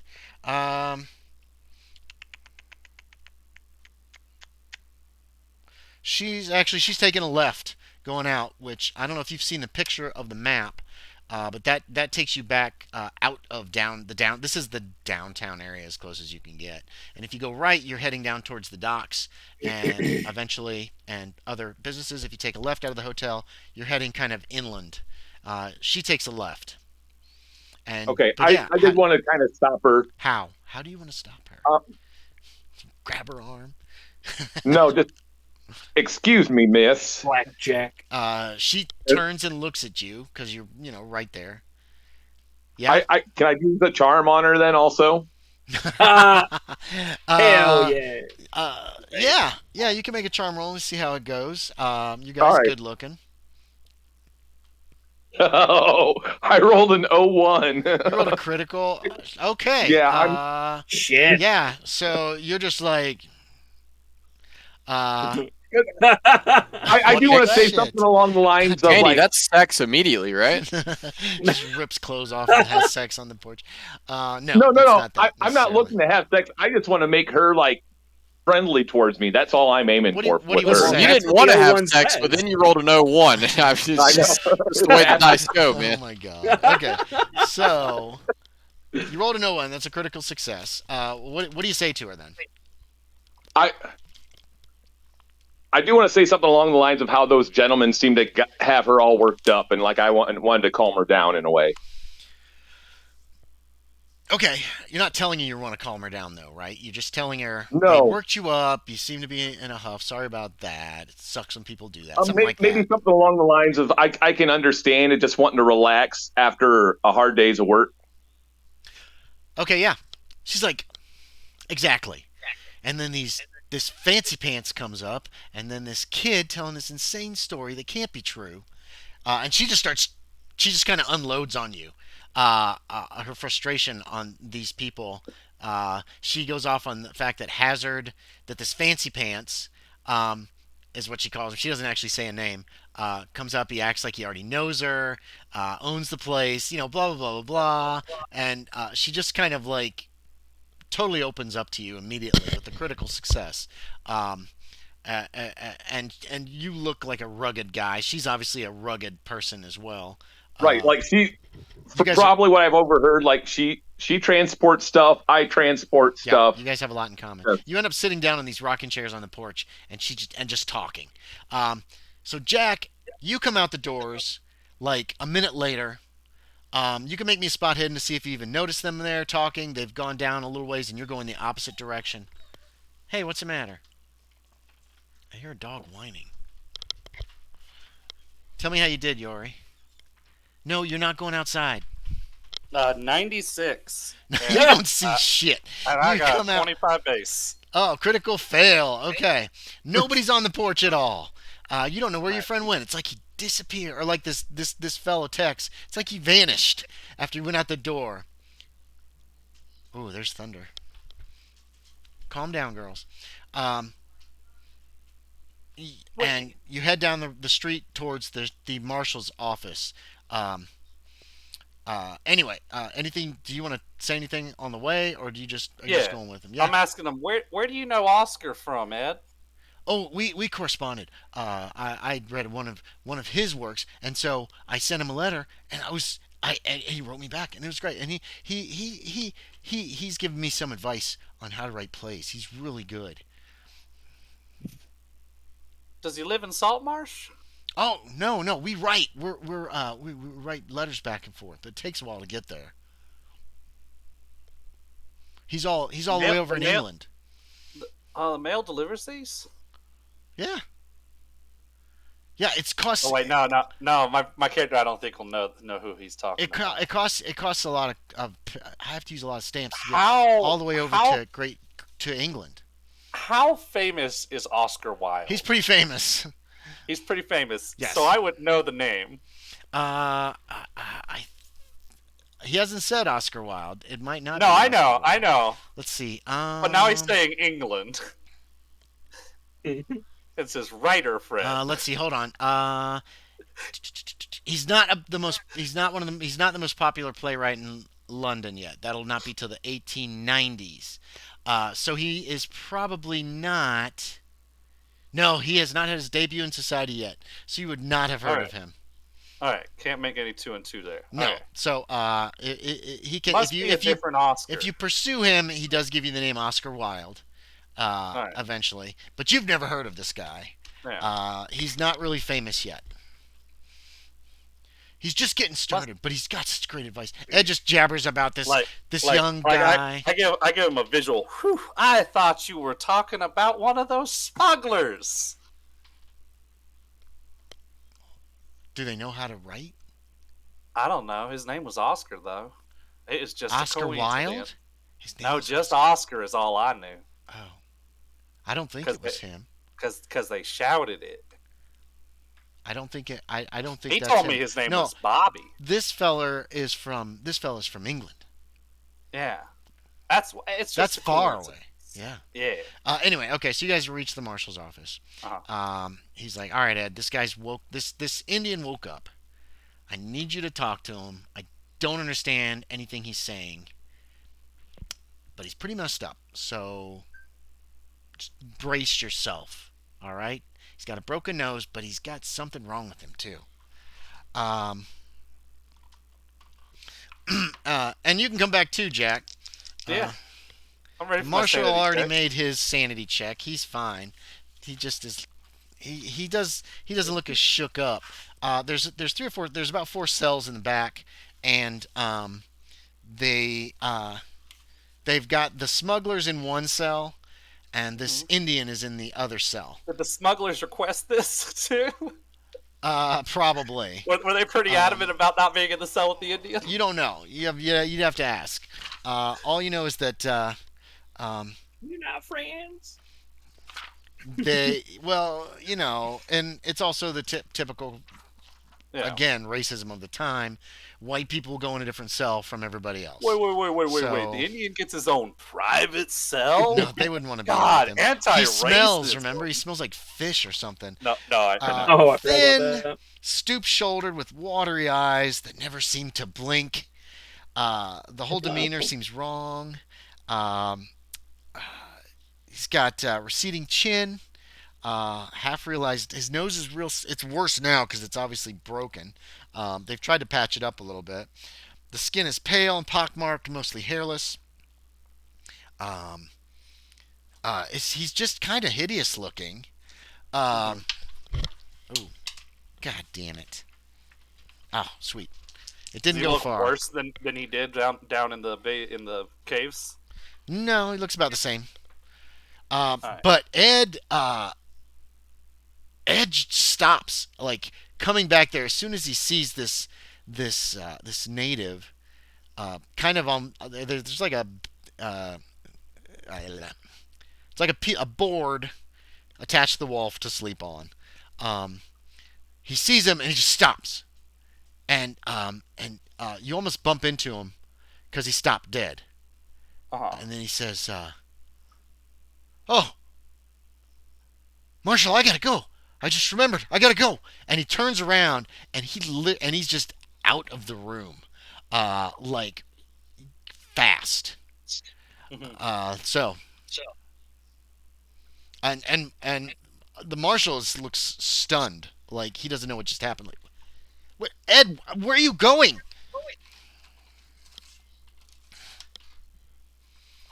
Yeah, I go chasing after Ed. Ed is running up the street, like Yeah. sprinting, Sprint. super fast. Ouch! I'm gonna have to use a thing on that.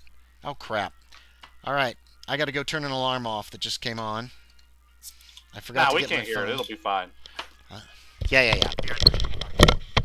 It's about us. Duh. It's all about us. Kyle! Yeah. Further RP stuff. Yeah.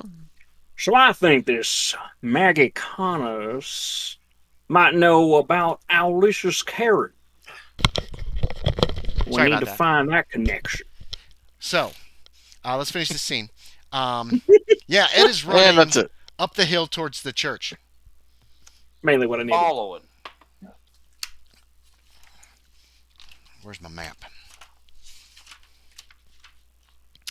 Um, he doesn't turn right towards the church. He turns left at the road, runs past the farm fields, just sprinting till he gets to the river, and then he takes a right, which heads him up towards, you can see, a really thick area of woods. Like this is the most trees in one place. You've kind of noticed it before. It's up kind of on a hill. Um, Mhm. and he just goes sprinting up that way. I just keep shouting, Ed. He doesn't even slow down. Give me a con check, Yorie.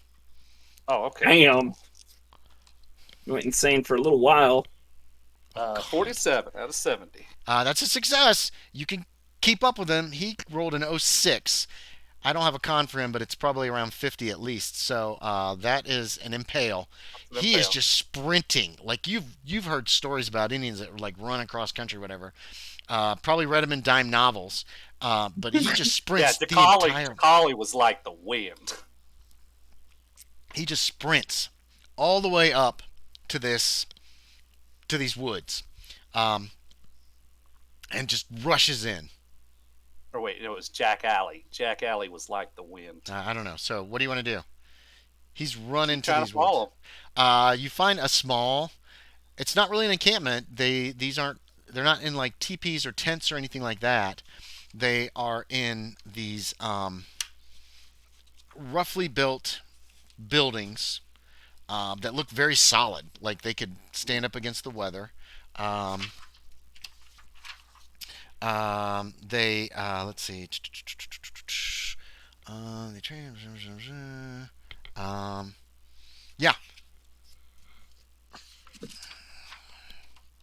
No, I've got it. I don't have written down what these things are. They're like yurts or that kind of thing, you know. Mhm. And you lose sight of him once he's in this little village, and you'd guess there's maybe 40, 50 people that live here. You can see some smoke coming up.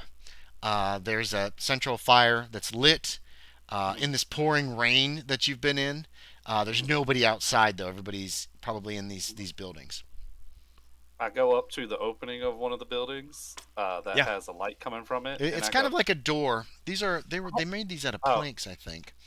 Um, let's see. Hold on. Yeah, they're plank log houses. Long houses is what they're called. So they're made of planks.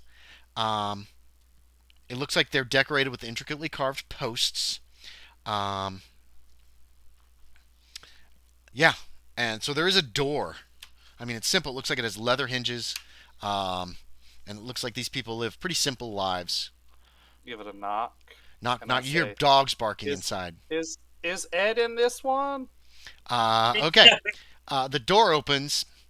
It is a short native woman. Mhm. It looks like the woman from the doctor's office who was in the Nice. reception room. I Uh, curtsy my hat. it's dark out here and it's raining. I'm looking for Ed. He ran off he saw something and it spooked him and he ran off. Oh. Okay.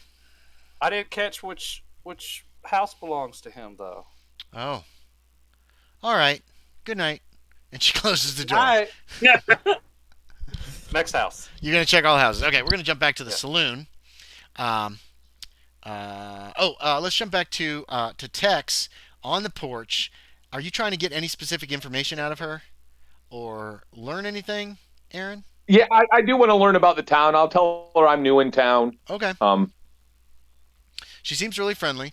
You find out that what she does is she takes a boat up to Seattle or Seaton or some of these other towns in the county, transports goods. She says it's the fastest boat on the sea. It doesn't sound like it's real big. It's probably about 30 or 40 feet, and she's the only crew. You find out that Saltmarsh, uh, let me think. It's been here for quite a while since the Brits and the Americans had split up this territory early on. They found gold here, and so that's why that's why it was initially settled. But there wasn't a lot of gold, so it's kind of a small strike, and it brought people here. But then people settled down to fish or log or some people are still mining. Um, but yeah, and she tells you about this guy who went missing with his friend Lou, but Abe came back, but Lou didn't, and nobody knows really what happened to Lou yet. And then she hasn't been around for the last week, so she doesn't know any like super recent news, and she hasn't had a chance to read the newspaper from last week yet. okay. Well, say, well, I'll let you be on your way if you wanted to get back home. Well, thanks. It was nice talking to you. It's nice talking to somebody that wasn't trying to get something from me. It seems like. Or a lunatic. A man sticks his head out. You recognize the bartender. He goes, Maggie, Maggie, I think they're going to toast the 49. And then he ducks back in. And she says, all right, I have to stay for that. And she gets up and she heads back into the saloon. All right, I'll head in. Okay. Owen Starr and William Hazard, give me spot hiddens. Spot hidden. Hidden 40. Yes. 40. Star, you see Maggie comes back in. You notice this. Uh-huh. Probably a half an hour after she stormed out. Maybe a little less. Hell yeah. With that fella that y'all met on the street. Good looking guy with a beard and mustache, blonde, rugged looking. Rugged man. Who make me a dex check, Aaron. Oh, all right. Who trips and falls. Nope. No. I fail. Who trips as they come in through the Batwing doors. Takes a bad step, slows down. The door then smacks him in the face. Damn. And he looks kind of like he's a little klutzy. But then he regains his composure very quickly, like this happens to him a lot. Maggie doesn't seem to have noticed. She was a step ahead of him when they both came in. And people are everybody's pouring drinks. Like everybody's getting a shot of whiskey. What? Yeah, everybody. Somebody sticks one in front of you, Owen Star. Oh, hell yeah. Uh, Are we toasting or something? Does it look like somebody's going to say something? It does. Somebody at the front says, the 49! And everybody in the bar picks up and says, the 49! And then everybody drinks down their drink. And people like bang their glasses down on the table solidly and that kind of thing. You guys notice Maggie has made it to the bar in time to get one and drinks one as well. Aaron, a drink was shoved in front of you as well. That's fine. Okay. I probably want to stand next to Maggie and ask her what the 49 is, but Yeah, she'll tell you. She says, in 1849, 49 died. She says there was a collapsing mine. Only one survived. And there was the gold rush that happened in this area, and it quickly gave out. But they kept mining in this mine, and then they had 50 men, and there was a collapse, and only one escaped. And they said that the man who escaped never spoke again. So we remember him. She does she looks around, and the men around her like have heard this story 100 times, and they're still like inspired by it, and they're like, "Yep, the 49." And everybody seems to be. So we usually drink a toast to those dead men. Okay, and I'll tell her that's why I wanted to get. That's why I wanted to get out of the mining business. So, She says it's a dangerous business. Starring especially when you're the one setting off the dynamite. Is it loud enough for us to hear is what loud enough. the story? I'm gonna need a hard success. I'm Ugh. assuming Star was not near the bar. He had a table of his own that he I had only got a regular. kind of taken over. You want me to roll a listen? Is that what you said? Hard listen if you were trying to overhear the story. You could also just ask somebody about it as well, and they'll probably tell you. Oh man, I'm just barely off. Not a Okay. hard. Okay, so you guys don't hear what Maggie and this text fella, if you even know you don't even know his name yet, what they're discussing. But she's telling him something. Anything else you guys want to do that night? Or shall I It's been a jump to busy Yorie and day. give you a chance to think about it? That would also be fun. No, I'm in an Indian village. Are you going to all these houses trying to find Ed, Yorie? Anyone with the light on? Knock, knock. They all have lights on. So all I mean, it's probably only an hour or so after dinner. In between the houses, I'm going, Ed. One of the doors opens. It's an older Indian woman, and she starts yelling at you, and you don't know what she's saying. It's not English. I'm sorry, ma'am. I'm sorry. She points back towards town. I'm looking for Ed. She points back towards town. No, Ed's here. She goes back in the house. Uh-huh. She comes out with a broom. She starts hitting you with it. Hell yeah. Like, get out of here is what you're kind of thinking she's probably telling you. Uh-huh. Is that what you do? You go, It doesn't hurt Excellent. you. It doesn't do any Yeah. damage. She's just like swatting you repeatedly with this broom and keeps pointing the way back to town. Andy, I think you Ed's should not roll it in if you crit. town. He gets hurt. See if this lady crits, Andy. That's She all- yells all I something. A want. couple dogs come out of the house and start growling at you. Oh God. And then she's lecturing you, apparently. You don't know what she's saying. It's in this other language. She keeps pointing and Good. blah, blah, blah, blah, blah, blah, blah. You know, Mhm. she's obviously not happy with you. I'm sorry, ma'am. I'm just looking for Ed. She keeps yammering, and then she swats you with the... she swats you again with the... You're still not leaving? Yep. Wow. She says a couple harsh words, and the dogs rush at you. I start running. Okay. You are run out of the Indian village with dogs yet barking at your heels. In the pouring rain, it is just coming down in buckets. And I just shout back, I'll find you tomorrow, Ed. Okay, as you run out of town. All right. Yeah, the dogs only follow you to the edge of the woods, but they keep barking as you run back towards town. You can slow down at any point after that. Should have brought some steak for those dogs. That probably would have helped. You always keep your pocket steak for dogs. Yorie, you got the map? You got the map? Do I have it open? Can you open it? As you're walking back, you do hear music coming from another house down back in town as you're walking back. Okay. Scroll up to the map. Yeah, it's way up there. Yeah, I could probably throw another one up Do. if I can find it. I just scrolled past it a moment ago. Wait, fuck. Where'd it go? I Where's Town just Maps? scrolled past it. There it is. Saltmarsh. Oh. I have opened the original. So where am I at? Okay, where's the church? Church is on the left side of town, right? Church is on the right side. Here's the most recent map. I'm going to go ahead and stick it into Discord again. So you can scroll down now. You're already all the way to the bottom. You're passing there's a big house on that side of town back from the street. And there sounds like it's not loud music, but it does sound like very pleasant music from a piano coming from that house. This is the biggest house you've seen in this town. I'm around. So was the Thicket of Woods 29? Correct. All right. And so the that's 29 is Thicket of actually where Woods. the village is, where the Indian Yeah. village is there.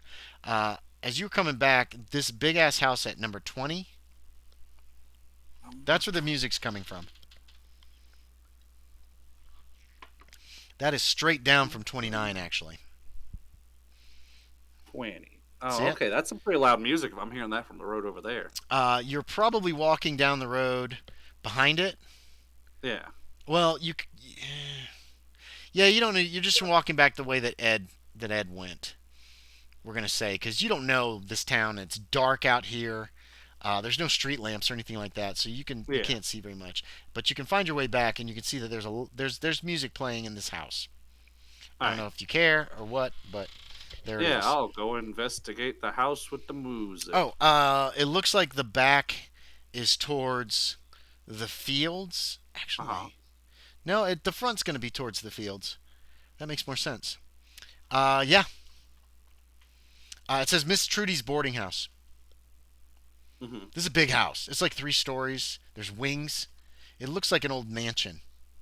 Mhm. Like once upon a time, it was probably owned by somebody rich. Now, I would know what a boarding house is, right? Yes, yeah, boarding house. You could rent a room No idea. for All weeks and months at a time.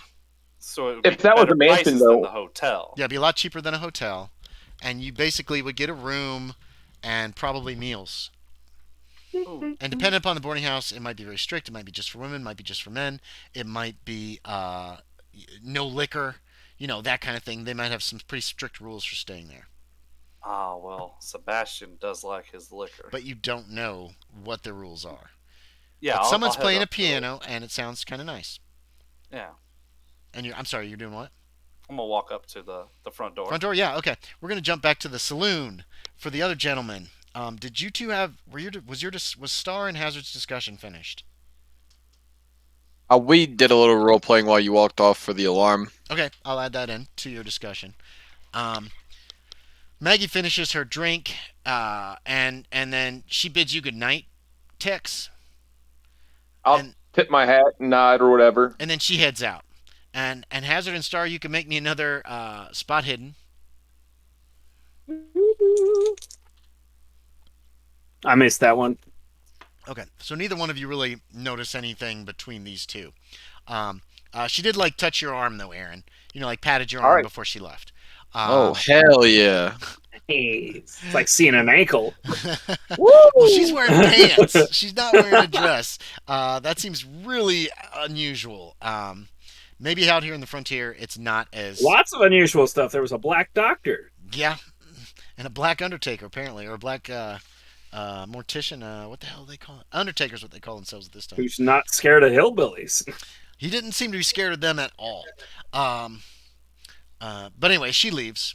And she was talking to this Tex fella at the bar. I don't know if you want to pursue that or anything like that, or if there's anything else you want to do tonight here at the bar. I walk over to Tex. Okay, yeah. Are you still at the bar, Tex? Yeah. And you've just been drinking in moderation, right? You're not Yeah. slamming. Okay, so we're not going to Yeah, no I'm rolls. just sipping stuff Yeah, mostly. no rolls are necessary for that. So Hazard, so this fancy-looking gentleman approaches you, and actually, why don't you describe yourself? I should have had you do that before. Hazard, can you describe yourself? Yes. I'll throw the picture up again as well. Yeah, if you don't mind throwing the black picture. The black Just suit. 'cause it's- Okay. Yeah, that's currently what's going on. The dark fancy. There he is. Dark fancy. So, Okay. no cane, but yeah, so literally looks like this guy, average looking, advanced 45. Well, I look good for my age, I would assume, for this time period. Are you wearing the hat, or are you hatless for now? No, we're wearing that. It's indoors.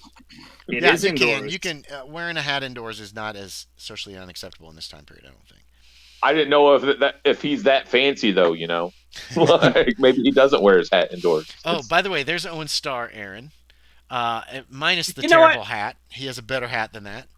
Yeah, Hell yeah. no hat because I didn't plan on leaving the saloon tonight. Yeah, that's fine. It is still pouring down rain. You can hear it on the roof. It's really Exactly. coming Already got one wetsuit. I didn't. Oh wait. So I saw Jack talk to him, or Jack? would I have caught that going straight into the saloon? Yeah, you saw Jack was talking to him and this Indian, that Indian you talked to before, and this Connor, Maggie Connor, whatever her name is. Um, you two couldn't have helped but notice that Jack talked to them for a while. He told the whole story, Mhm. and then she left in a huff. She came back in. I don't remember if you made the roll to notice them come in I together. did. So they came back in together. They did the toast, the 49. About 5 minutes later, Maggie left. She seemed a lot less angry when she left that second time. Um, so you noticed all that. Star, you would have noticed whatever you made the rolls to notice too. Excuse me if you don't mind me cutting in. I see you didn't mind the regaling, uh, Jack. He's a kid. Kid tells stories. Not sure what he said, but a lot of crazy stuff did happen up in that mansion.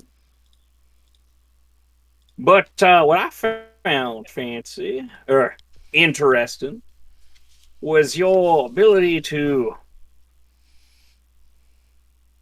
woo such a fireball as Miss Connor's. I like that. Fireball. I didn't find her to be a fireball at all. She was actually quite nice as long as you give her the proper respect she deserves. I didn't think I was disrespectful of her, but might be a difference of where we are. I didn't catch your name, Mister. James Jones, but most people just call me Tex, and I reach out my hand to shake his hand then too. All right, Tex. He shakes your hand. William Hazard of Hazard Arms. I was wondering, what brings you to this part of the state? Well, I'm just looking to find some work. I'm trying to get out of the mining business. That can be some dangerous work. And I thought about transport might be something I could be good at. So I'll transport whatever anybody needs. I'll give rides to people or transport goods. Now, are your services limited to transport? I mean, I got a wagon and some mules, so if you need a wagon and some mules, I'm for hire. Well, I noticed you have some hardware as well. Well, when you're traveling across the country, it's not a bad idea to keep yourself safe.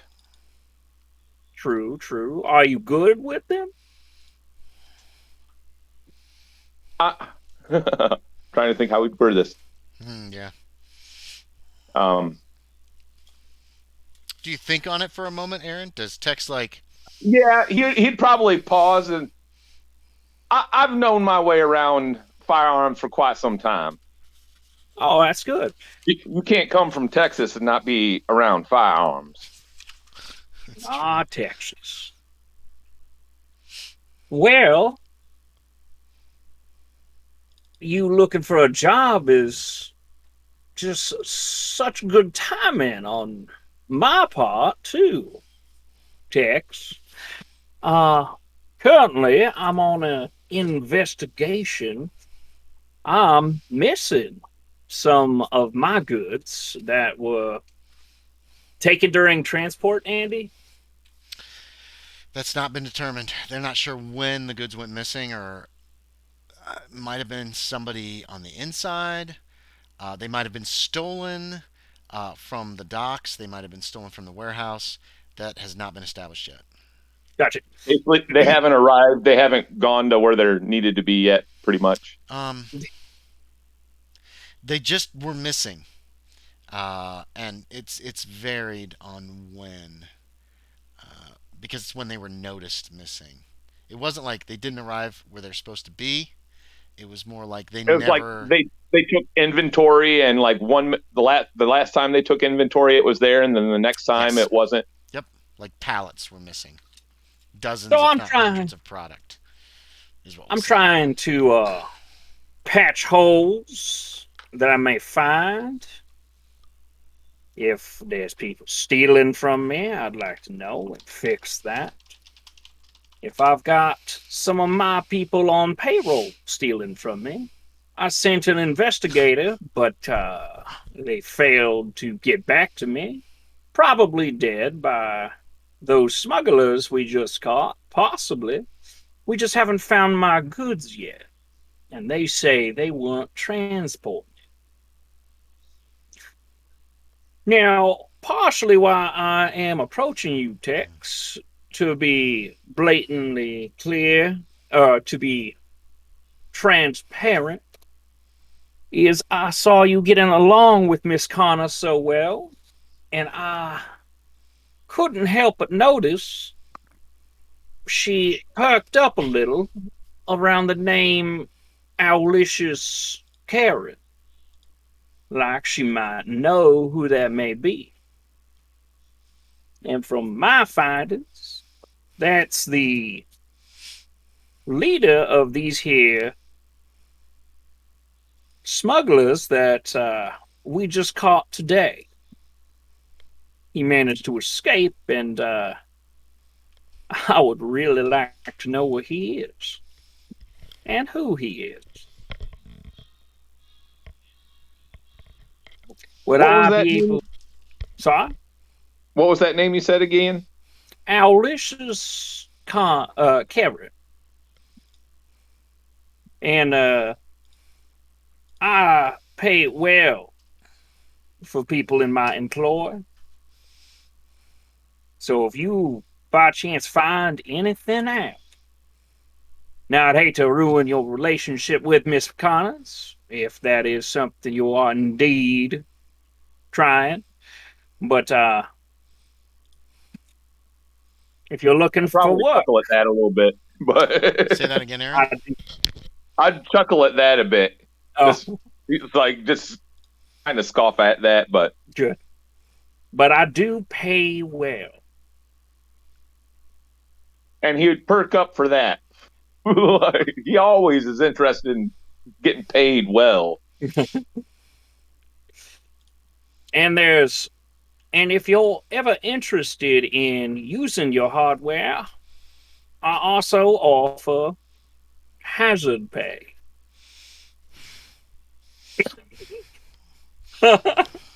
No pun intended. None at all. If puns are a thing yet. Yes, puns have been around since before Shakespeare. Oh, Yeah. damn.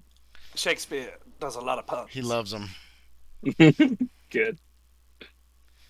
But we've had a long day. I might turn in for the night. Are you staying here, Tex? For the night. Those miners, they wanted to head back in the morning, right? Afternoon. Right around noon. Yeah. Because that'll get them home by tomorrow night. And then, yeah.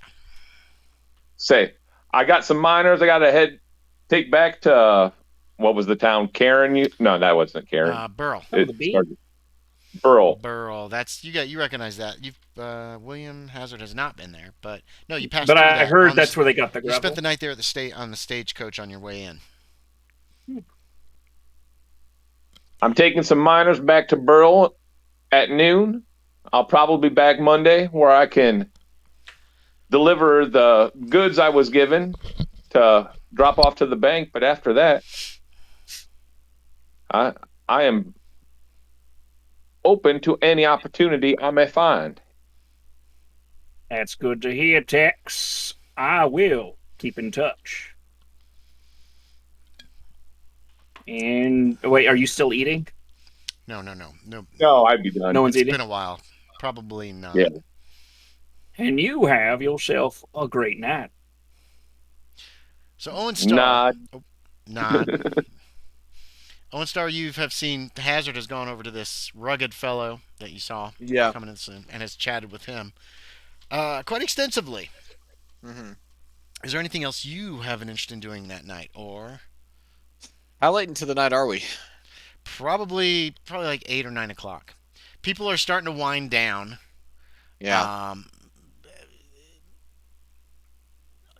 Lantern Nah, oil is I expensive. don't think so, because I was gonna follow him up to talk to him, but I was just gonna kind of see if it went anywhere. So I think honestly, my character's just gonna go to bed. You could follow him. You could have heard. You heard most of this conversation. You could have come up behind him if you wanted to. Nah. Okay. I'll keep it separate for now because we don't know this Texas guy's intentions, honestly. True. Okay. So you're gonna head on to bed. You've had a busy day. You're Yeah. pretty tired. The food has We gone should right. all be tired. The food has kind of gone to your head. You know what I mean? Like you haven't eaten all day, and then The you have a nice tiredness. meal, and it's just like, I just want to lay down and go to sleep. It's kind of Yeah. that feeling. Um, Tex, how late do you want to? And same with Hazard. How late do you two want to stay up tonight in this bar, Oh, the saloon? I'd probably turn in right after that conversation. Okay. Tex, how about you? I'd probably stay up maybe an hour. Okay. Yeah, let's say about an hour more. Have one more drink. Listen to the music. Look at the pretty Listen to the girls. music. Yeah, flirt with some of the women just a little Okay. bit, but nothing like sexual. He just likes to flirt. Give 'em a little wink. Yeah, They might come over and you'll rub their back or whatever. right. Yeah. They're dance hall girls, so they probably expect that kind of thing. Jack, you go up to the front door of Yeah. Miss Trudy's boarding house. Is what it says over the door. Miss Miss Trudy. Miss Trudy. There's Trudy. laughter coming from inside. Some music. It sounds like a piano, maybe a harpsichord. But it's like upbeat kind of music. I was trying to find some music for this time period, but it's all like It's all that one song. The only song no, that it's exists. opera and it's all these major performances, and I was hoping. Oh crap! I missed that published popular music. Damn it. Anyway, it's What was the song earlier though? Buffalo Gals. Won't you come out tonight? Yeah, it's all Buffalo Gals. No. Only song. Published Only song. popular music. Good. Damn, I can't find If, links to if any of any of you these. guys watch Family Guy at all, Yes, Like yeah, some of- I know I what haven't you're in a talking while. about. some of the first season stuff with like that piano The two guys. player. Oh, Yeah, I always envision like that kind of music.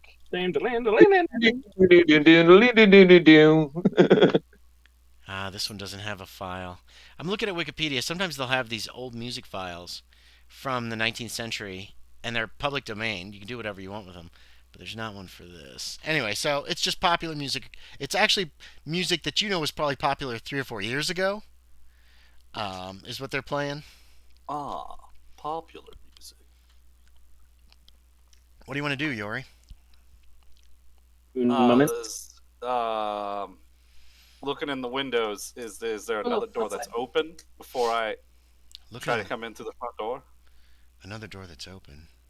Oh, I can't see it. Never mind. I'm okay. I'm at the front door. Yeah, you're at the front door. Yeah. Boarding house, you would probably knock, not just Okay, I walk would in. knock. That would be the yeah. Knock, knock, knock, knock. knock. A woman, a very pretty woman, opens the door. She says, "Well, hello. You haven't been around here before. Come on in. Come on in." All right. She closes the door behind you and leads you to a parlor. There's a couple of gentlemen, is stretching the term. They're dirty, rugged. It looks like a couple of the guys that came off that wagon earlier Yeah. tonight. And it's a real nice parlor. There's somebody playing the piano in there, and some very pretty women, nicely dressed. Not real. They're not dressed like.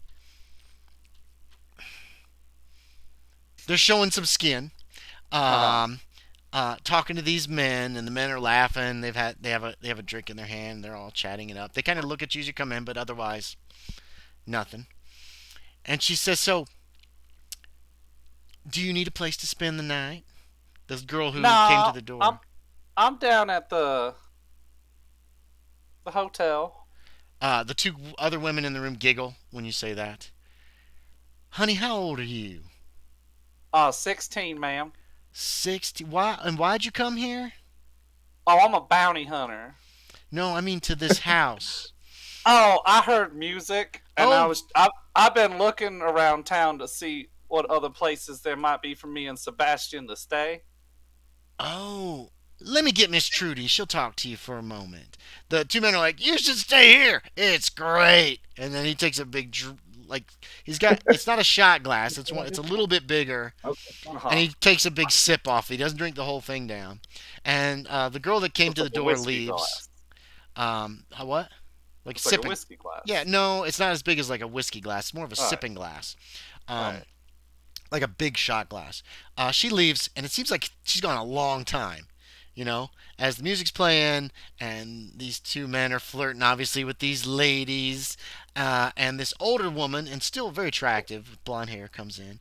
She says, "Come on, honey, come here," and she takes you into a second parlor that's it's quieter, and it appears to be just kind of a nice place. She says, "I think you're in the wrong place, dear. We Oh. generally rent out to women."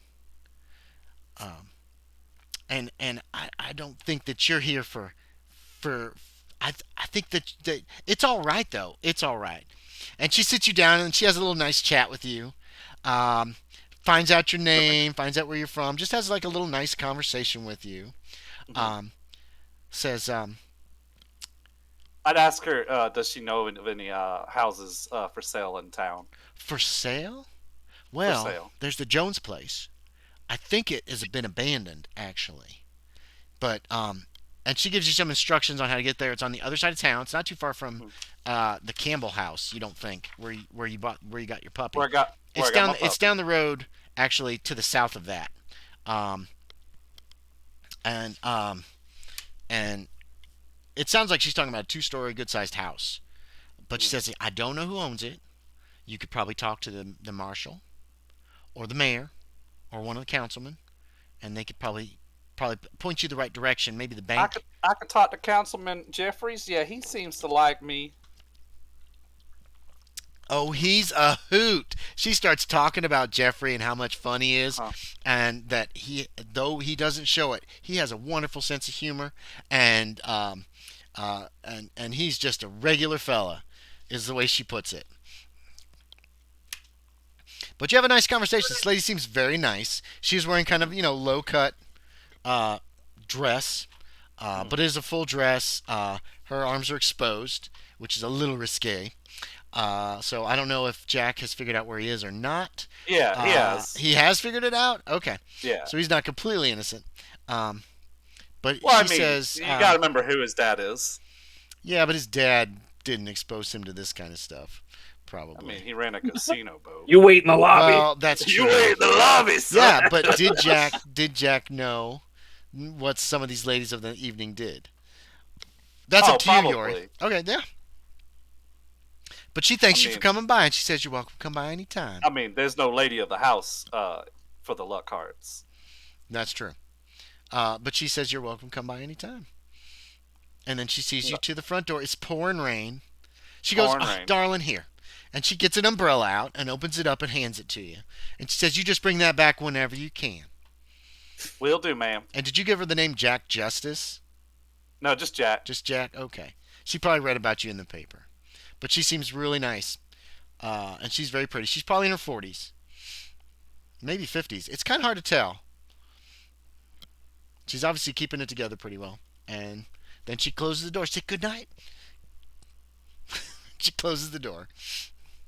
And I head back to the hotel. Okay. I head back to the marshal's office, actually. You head back to the marshal's office. It's closed up by then. You've probably been at this place for an hour.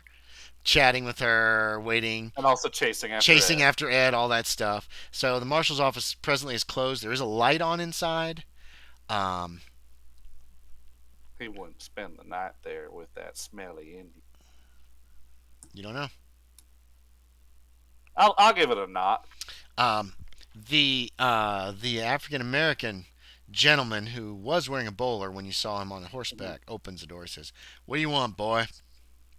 I couldn't catch up with Ed. I was going to try to catch him and bring him back so he could talk to y'all about that. And I kind of point towards the cells. It's a separate area in the back. All right. You know what I mean? It's You like know what? there's a wall. I and give a him door. I give him a that and a wink, like you know what I'm talking about. Marcia said something about Ed running out of here. Yeah, it's like he's seen a ghost. Engines. I'll try to talk to He him in the shrugs. morning and see if I can get him to come back over here. But I couldn't find him, and this one lady started hitting me with a broom and sicked her dogs on me. So I figured I probably should come back in the morning. Probably. Just wanted to keep y'all up to date. He looks at that umbrella. All right, I'll tell Marshall. Good night. Closes the door. All right, I'll go to the Back to the saloon. There's not many people left in the saloon. Piano player has stopped. Looks like they're cleaning up. You go back to your room. You don't see Star or Hazard Star or Tex. or Hazard. No, Nah. Tex has also gone to bed by now. All right, I'll go to my room. Tex, when you got to your room, you found your packages on the floor next to the dresser. No, on top of the dresser. All right. They were there, and they're still all. He made them all the way up to the top of the dresser. Yeah, he did. Good job One for at that a kid. time. Jack, you find Sebastian asleep in the bed. Jill pops her head up when you open the door. Do you bust in again? No. Okay. You find the light from the hallway. You see Sebastian's asleep in the bed. Jill is like cuddled up behind him. He's got his back to the middle of the bed. The small of his back. Yeah, so she's there. She comes bouncing over. Obviously still tired, kind of out of it. When you come in, you can pet her and get to sleep and pop into bed if you want to go to sleep. I actually wanna at least read the first few pages of the Mesmer book. You'll have to light a candle or a lantern for that. No, I don't want to wake him up. Okay, you might not. Go to You don't know. bed. Okay. Star, your room was normal. Your Hell secret yeah. suitcase is still or your secret stuff is still hidden away. You checked that, I'm sure, when you first got in. Hazard. Daniel has fallen into a fitful sleep. I don't know about skeletons. It's dreaming about something. And otherwise, Saturday night passes relatively uneventfully. Oh, Jack, you're laying in bed. Mhm. We're going to deal with you. You're laying in bed, you're trying to get sleep, There's a knock at the door. Tap, tap, tap, tap. It's a very, very light knock. All right. Sebastian bed. doesn't even stir. Yeah, you're out of bed. Crack my You're back. probably in your long johns. Grab the gun. Yeah. Put it behind my back. And Okay. walk over to the door. Okay. That's it. And cough to death. Okay. He's You, got the you open the tuberculosis. door. There's a little girl standing there. Oh. I need you to turn your microphone back on, please, Yorie. Perfect. You need to get a hot toddy for these games. Hi there. What are you doing awake? Where's Bobby?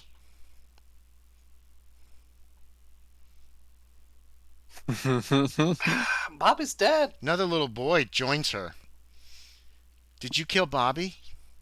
There's another Well, little his girl name- joins him. His name wasn't even Bobby. He was Oh. a liar. You killed Bobby, didn't you? Why did you kill Bobby? I closed the door. It doesn't close. You Yeah, go to it's close okay. it, it just doesn't move. There's 5 kids out there now. They're wearing Mhm. rags. They're all like, one little girl's little tear comes out of her eye. You killed Bobby, didn't you? Now there's 6 of them. Well, his name was Oscar. No, they were lying. It was Bobby. There's 8 of them now. We were his Oh, little Bob. children, and you killed him. They start moving into the room. I'll back over to Sebastian. Give him a. There's nobody in the bed now. Not even Jill. No. We're so hungry. We're so no. hungry. Wow, Fuck. those kids' teeth are really I- sharp. I take the You hear the the- poncho You hear the- off the floor where I left it. and I throw it at him. I say, "You can eat this." They come rushing into the room at that. They rattle like skeletons, and the rain just keeps pouring down outside. It sounds like just like a roar outside, and they jump on you and they eat you. And I punch. You wake my way up. out. You wake up from this terrible dream, Sweating. just sweating. How do you wake up, Yorie? I'm not saying like a little bit of sweat. Like, have you seen? Oh yeah, like you're soaked. No, not even just soaked. Have you seen? That's too little. Gotta be realistic. You can't be like, there's a puddle on the floor. Dang. No, yeah, I was going for like The mattress is ruined. Friday the 13th. Unless you like want to pee yourself. or I have not. like I don't like remember. those level movies where like they are like as if someone poured a bucket of water. No, it's on not. It them. wouldn't be that bad. But how do you wake up? Do you just open your eyes and you're covered in sweat? Do you cry out? Nah, he would jerk up. Like that? Okay. No, like sitting up. Like Yeah, go ahead and make me a sanity check. You can do it. hey, that's a 19. That's success. You don't lose any sanity. Yep. You wake up with a start. Sebastian is sitting there, awake, already had cleaned himself up and shaved and everything. He's once again still looking through the maritime almanac, the naval almanac that you brought back. As I see that he's looking through that, I go, I forgot to ask if it was February. Well, you should go ask them then. I will. He gives Yes, you a Daddy. look. Are you all right, boy? Yeah. No, Daddy. I gotta go down No, to the. Daddy. Do you the have boarding house, psychology? I mean, sorry. Do you have fast talk, Yorie? though. Yeah, no. Okay. He looks at you, and you know he doesn't believe you. No, I know. I gotta go down to that boarding house though and give them their umbrella back I borrowed last night. Well, let's see what the weather's doing. Ooh, beautiful morning, sun shining. Hell yeah. Okay, we're at 9:32. You guys, anybody who took minor damage gets a point back. Oh yeah. Keep that in mind. I think all of you guys only took minor damage from the fighting that you did the day before. Hell yeah. So everybody gets a point back per night until you take a major wound, and then you're messed up for a long time. So you're healing, obviously. Is there anything that people specifically want? Jack's going to take the umbrella back to Miss Trudy's house. Other than that, is there anything specific for Sunday that people want to do? We're going to stop at 10. I'm going to keep an eye on the clock this time. You're shooting I am people? going to take those miners back. Oh, They yeah, said they were going okay. to pay me. They do show up at noon. They look really happy, like they've had a really good time. One of them's still drunk, passed out. They put him in the back of your wagon, and you'll head up. Did you guys want to deal with Tex at all before noon, before he leaves? Because you guys can do some role playing if you want, or we can just move the timeline forward a little bit as well. I was gonna talk to Abe at some point today. Oh, Abe, you want to try to go find Abe? Okay. Is anybody going to church? It's a Sunday. church. It is Sunday. Oh, me. Yeah, let me go. Yeah, okay. We can do church. Yeah, I'll go to church after I return the umbrella. Yeah, that's not I'm a gonna do problem. an It's up- awesome that donation, side of so that way town. everybody knows I donated a lot of money. I want to hear exactly how this plays out, Kyle, when you do it. Most of the town turns out, I mean, if you're like, or whatever, I don't know. How you can make it a public thing is what I want to know. I go to church with Daniel. Yeah, Daniel seems better today. He seems a lot better. Good. And we're taking him to is- church. That should make him feel great. Sebastian, There it is. the body and blood of Christ. Anyway, it is a Methodist bones! church. And the bones. Yeah, he screams out, the bones! No, he's doing much bones of better. Christ. He's doing much better today. The bones of Jesus Christ. Help us. What's the number on the church? Him on that cross. Church is He's 20. got Oh, a this is skeleton. fucking great. Oh my god. Methodist. If you want It is it, a Methodist church. Saltmarsh Methodist Church. Um, Jack, are you taking Sebastian to church? You know he's Protestant, not Methodist. I'll Are say you going to church? if he wants to go to church, it is Sunday. You haven't come out this room Take me to much church. since we got to town. Boy, I'm he trying to holds coax up an him out of the room. almanac and he plops Uh-huh. it down on the bed. I've Uh-huh. been out of this room. I went and got this yesterday to find out when all the moon phases are. So you went out this room once. I went out this Well, room you every went out this- day. You went out this hotel once.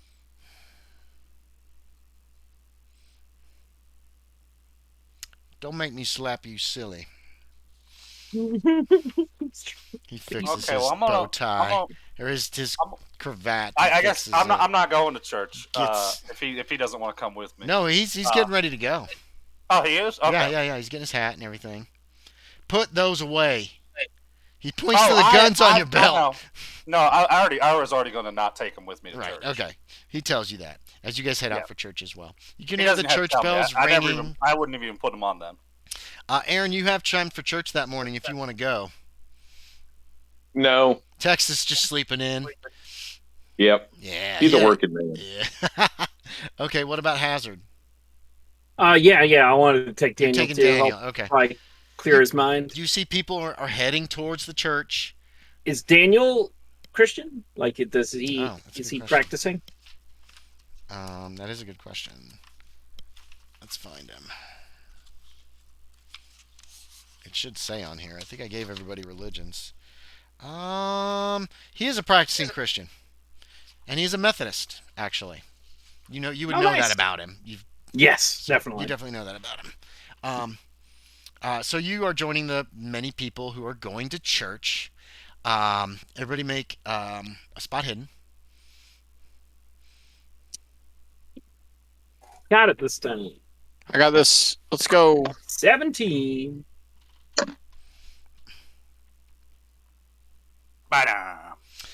Star and Hazard. What about text? Did you make your spot hidden? No, I just missed it. Star. Well, you're still asleep. Star and Hazard do see Maggie Connor walking down the street.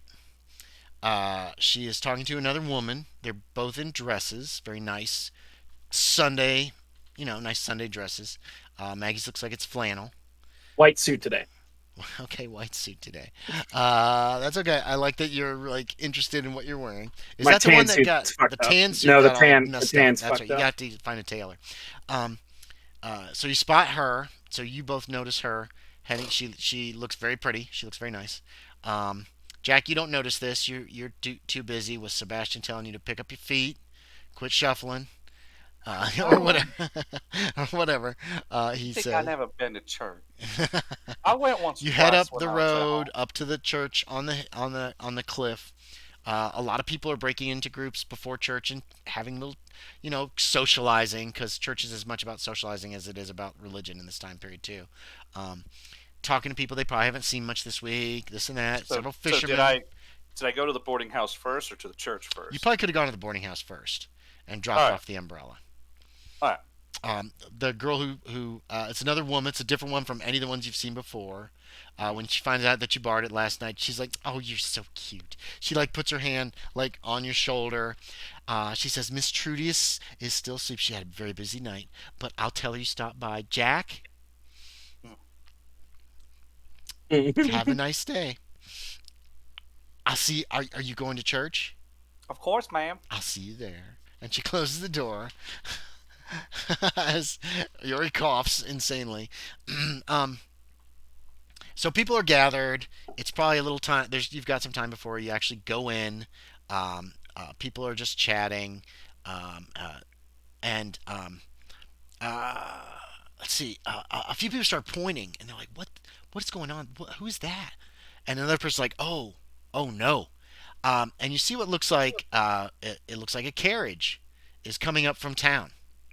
And it's not like a fancy carriage. It might have been once, but you can see some of the dirt on it.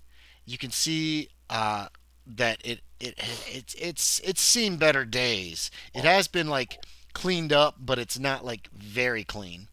Um, and there's a man driving it, and there's a man sitting next to him.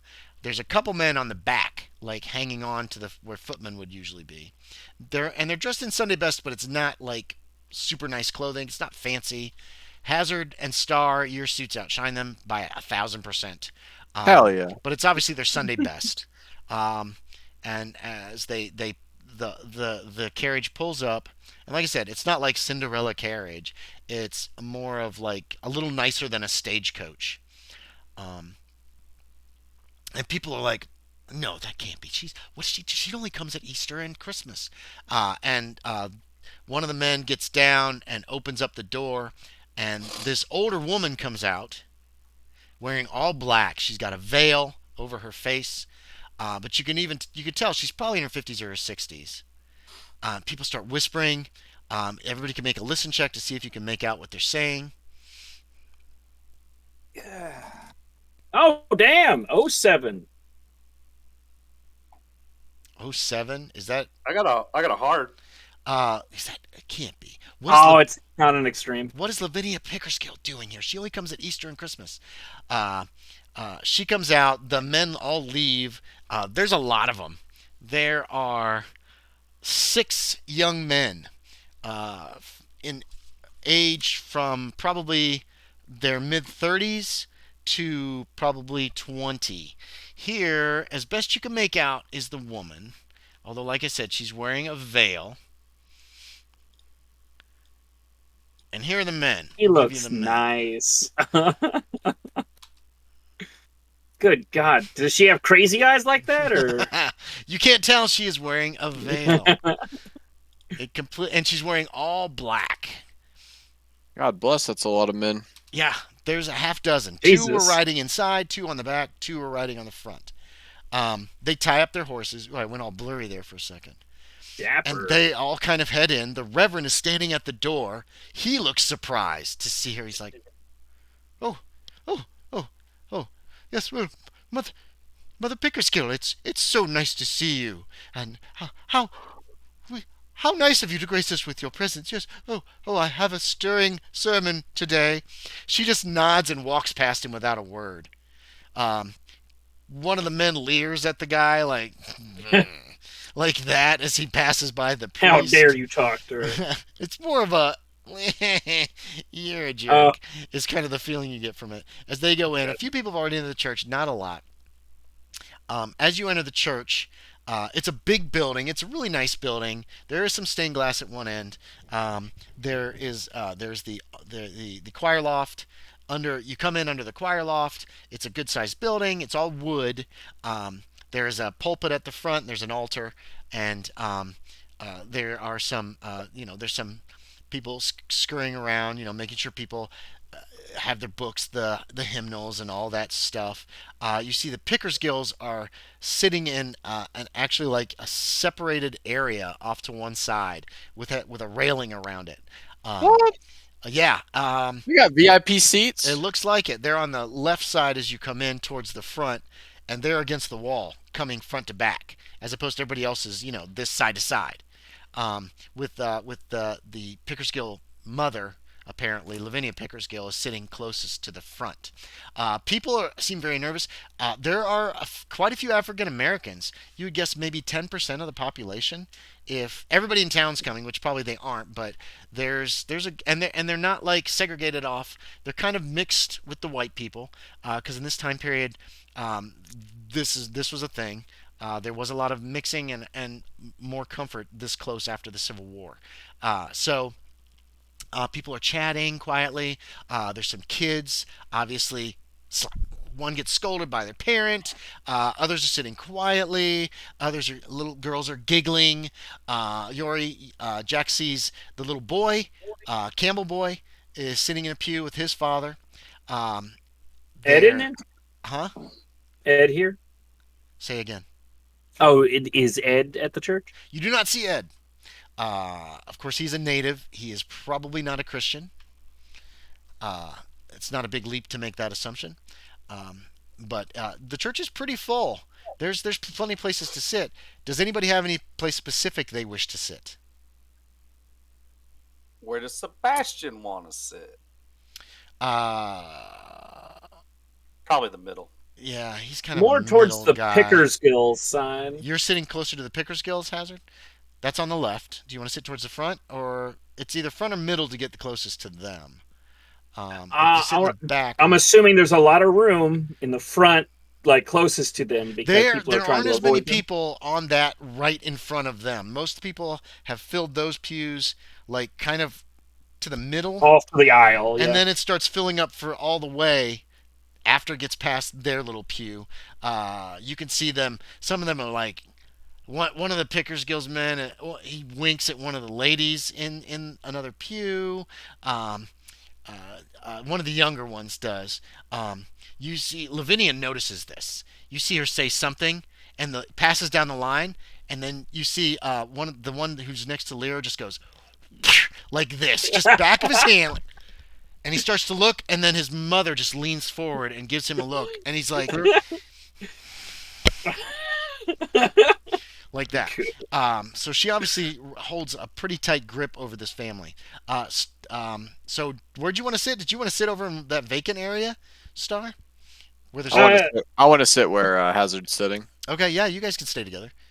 So yeah, well, I'd say towards the front then. Front left, Yes, like not right next to them, but like yeah, we're not next to them, you but scoot we're in and you're closer to them than the people on the pew are. Is that right? Yeah, you can definitely sit there. Did you try to get those people to scoot down first, or did you just excuse yourself and head on through? I didn't want to be rude about it. Well, I mean, if you go, okay, so you walk to the edge of the pew, you look down at these people, they look at you, one of them looks over at Pickersgills, looks at the person next to him, and then he stands up to let you by. Is how it goes down. Yes, and so then we one scoot after by. another, these people scoot so that you can go by them and sit. It's kind of towards the middle of that row. There's still some space on your left between you and the Pickersgills. You do notice one of them nudges the other very, very subtly, and it's like this, like kind of like almost giggles quietly to himself, pointing to what has just happened. Like, they're not coming near us. That's kind of the impression you get. Jack, you're sitting on the right with Sebastian. Yeah. And yeah, it's a nice service. There's a lot of singing. They do have a pipe organ, which is slightly out of tune, but loud. I mean, like, dust is coming down from the rafters during certain songs that are really like, huge songs. The sermon is long. It's like 20 minutes. Hazard, you've talked to this reverend. When he gets on the fucking pulpit and starts talking, it is like the fires of hell. I mean, he is just like into this thing. It is a powerful sermon about redemption and the frontier is not a place to lose touch with God, that kind of thing. But it's a strong sermon. It's surprisingly lucid from what you've talked to this guy before. He was all like, but reserved. He's very reserved, but he has these pauses where he just looks over the congregation. It's a very powerful sermon, actually. It's very interesting, and more singing, and then the service ends. People start the Pickersgills, like as soon as the service is over, all 6 of the men stand up and look towards Mother. And then she stands up and she makes her way in front of them and out of that little booth area. And each one of them follows. They're the first ones out of the building. But you do see them stop when the Reverend's at the door. He was the first one at the door. And he greets them. Lavinia says something to him, but you can't make it out. It's across the room. Yes. Well, it's very nice to have you here. And she just kind of nods or something, and then she's gone. And then the men strut out of the place. None of them were armed, by the way. I'm assuming you guys didn't bring guns to church. Okay. No. Nobody is armed in this place. Even the marshal's there. He does not have a weapon. And there's church. It's over. Again, people gather in small groups afterwards. It's socializing. There's a picnic planned. You find out for that late morning. Poor Yorie. You need some whiskey, Yorie. That'll smooth your throat out. Oh yeah. And that's it. That's church. I don't know if you guys want to go to the picnic or talk to anybody this Probably morning or picnic. not. I'd probably just ask around generally, see what Pickersgill, like, what do they do? I'm already How do just they like, contribute? People seem kind of confused at that. People seem scared to talk about the Pickersgills. Who do you want to talk to? Is there anybody specific? Random I would probably nobody ask, people. just ask Go up to the Pickers Reverend. Guilds and ask them. Just go up. The Pickersgills are gone. They do not stay for the picnic. They Oh, boarded yeah. the carriage, turn it around, and they head back the way they came, towards the west side of town. Oh, the Pickersgills, Phil. I believe that they're old money. You see, they've been here for quite some time. I think they have a large house out in the woods. They do some farming, and I'm not really sure. Other than that, do they have a mine? They might have a mine. I'm really not sure. It's baffling. I don't know. You could ask around. Oh, oh, oh, oh, oh, oh, oh, Miss Connor, Miss Connor. Can I have knew a it. moment of your time? Oh no. Maggie looks. You see her roll her eyes when she sees you, Hazard, and then she walks over. She goes, "Yes, Reverend. Yes, the Pickersgills. What do those young men do? What is their job? Mr. Hazard here was curious." And she gives you a side eye at that. And then she looks back to the Reverend and she says, "They're criminals, Reverend. Everybody knows that.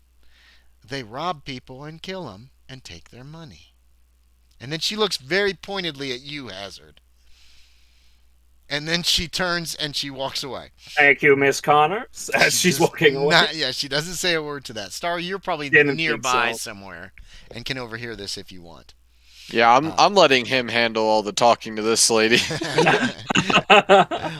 Anything else you guys want to do at church that morning? Or do you want to go to the picnic just for...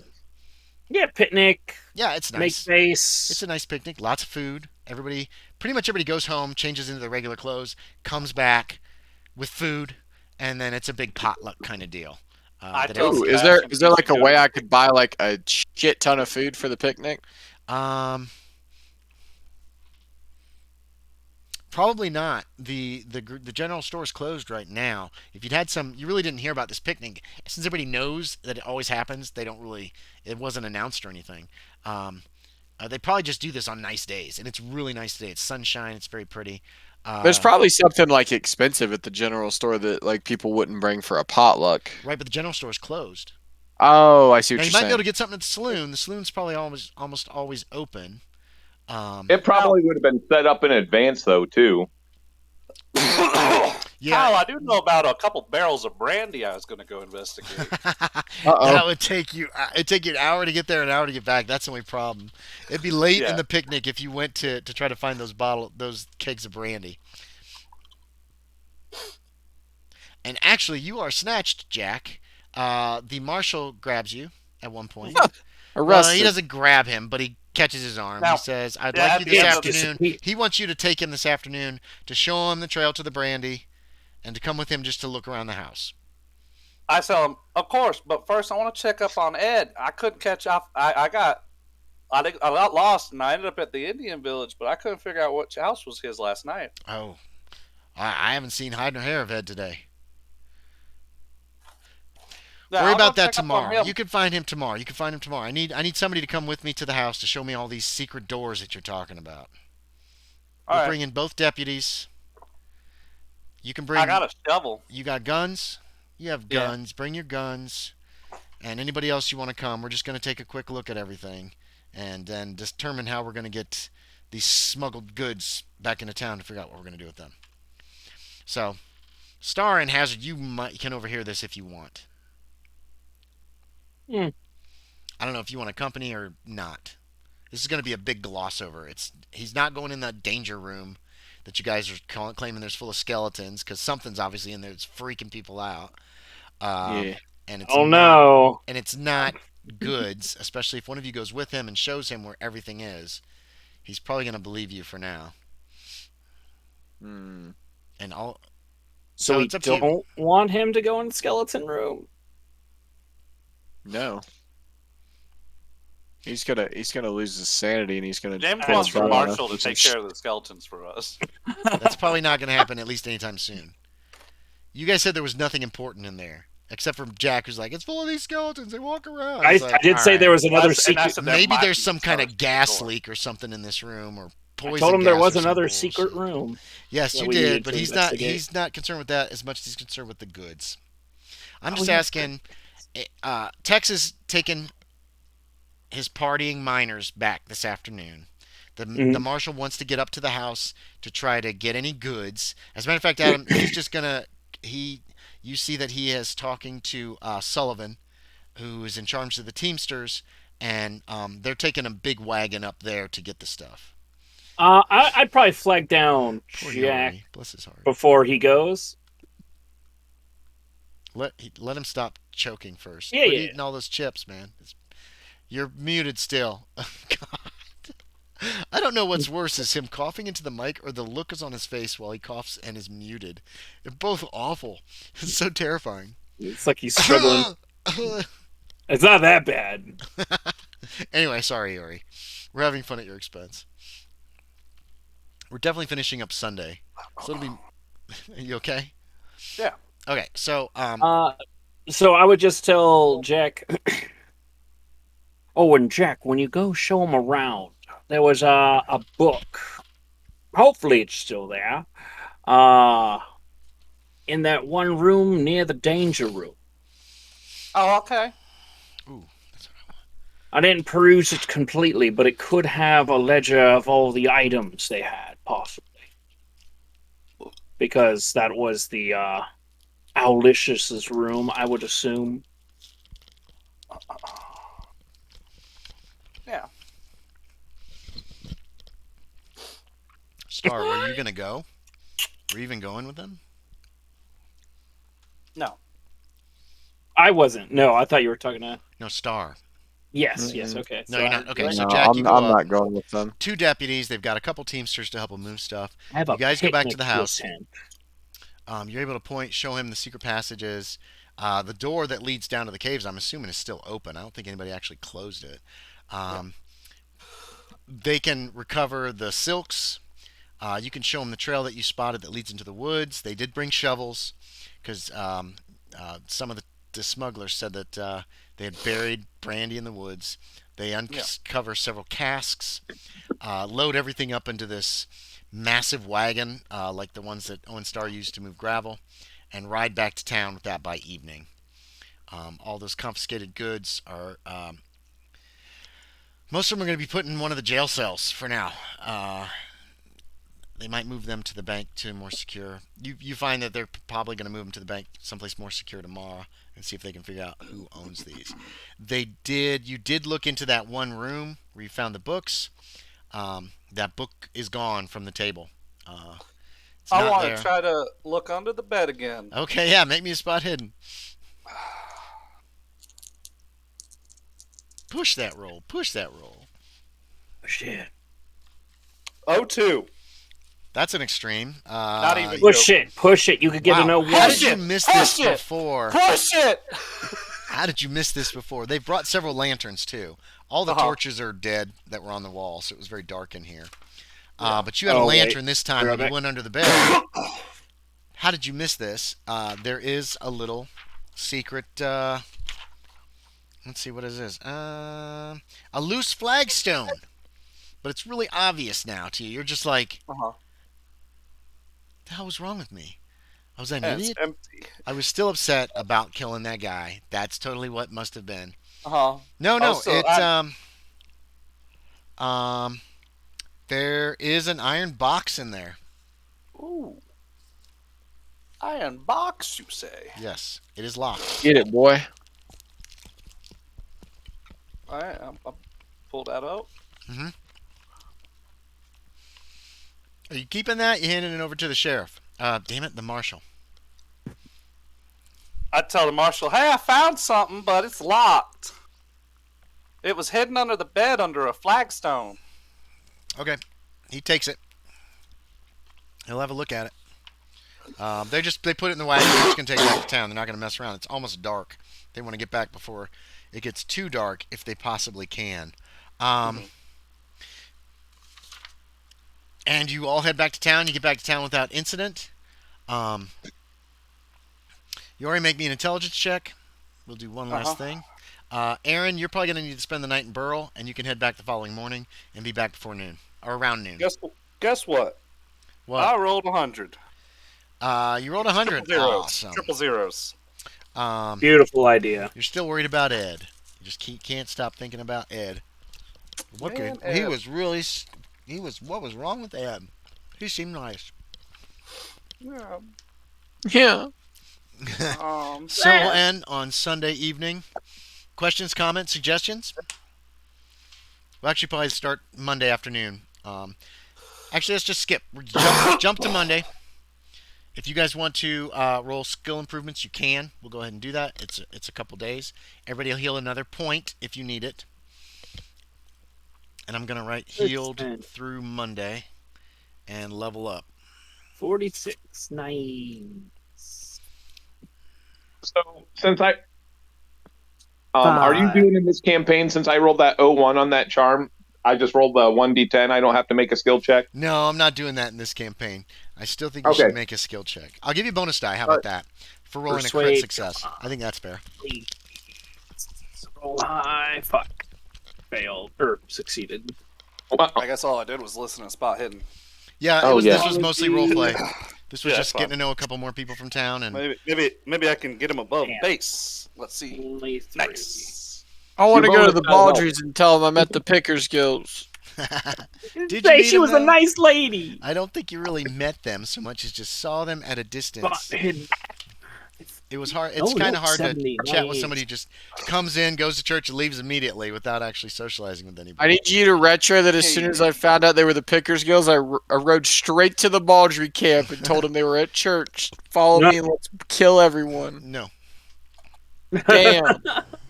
They're at their weakest. There's only 7 of them. Yeah, the Baldries are outnumbered 2-1 now, at least. Dun dun dun. Baldry boy. that's why she was in church. She was thanking God. Maybe. So, questions, comments, suggestions. What did you guys think? This was kind of a wrap up from the haunted house thing. And Yorie, once And an again, introduction. Yeah. and what? And an introduction, And kind of. introducing a new Yeah. character. Yorie, once again, forgot to tell you guys about the thing that his valet told him. By the moon? Yeah.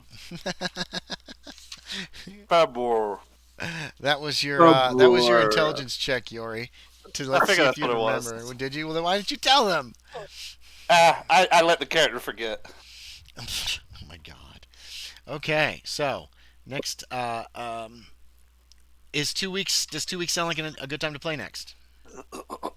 Oh, yeah. Yeah. Sure. Sounds good to me. Okay, I'm gonna put it up for April 20th. And About to say, because next week is spring break. okay. Woo! Which means I probably work every day. Okay, so at 7 p.m. again, if that works for everybody. Works for me. We might have Oh, some yeah, more oh, players. We'll probably start moving time forward a little more quickly. I wanted you guys to hear rumors and stuff, but instead of role playing everything out, if you're just investigating something, we can make a few checks, and you can find out like Abe or what's his name? I Lou, wouldn't the mind other basic guy. information about Abe and Lou. I think it was Lou yeah. was missing. So yeah, Lou is missing. Lou Waddle. 'Cause that could be or Waddle. That could be a Weddle. lot of RP otherwise. Yeah, that's Lou Weddle. You met a couple more people from town, and there's been nothing on Jim Bat. You haven't found out anything about Jim Bat. Actually, no. We can add that in very briefly. That the marshal comes to you, Hazard, and notes that one of the men let slip that there was somebody snooping around the house. And well, we'll wait. We'll do this when we can actually talk about it. And I don't know what the marshal would tell you exactly. Oh, Jack. Okay, you're always getting naked again. I knew it. Or else coughing horribly. It's probably the naked one. Okay. Naked So coughing. we're gonna wrap up the stream and everything, and say bye, everybody. Bye, everybody. Bye bye now. Bye.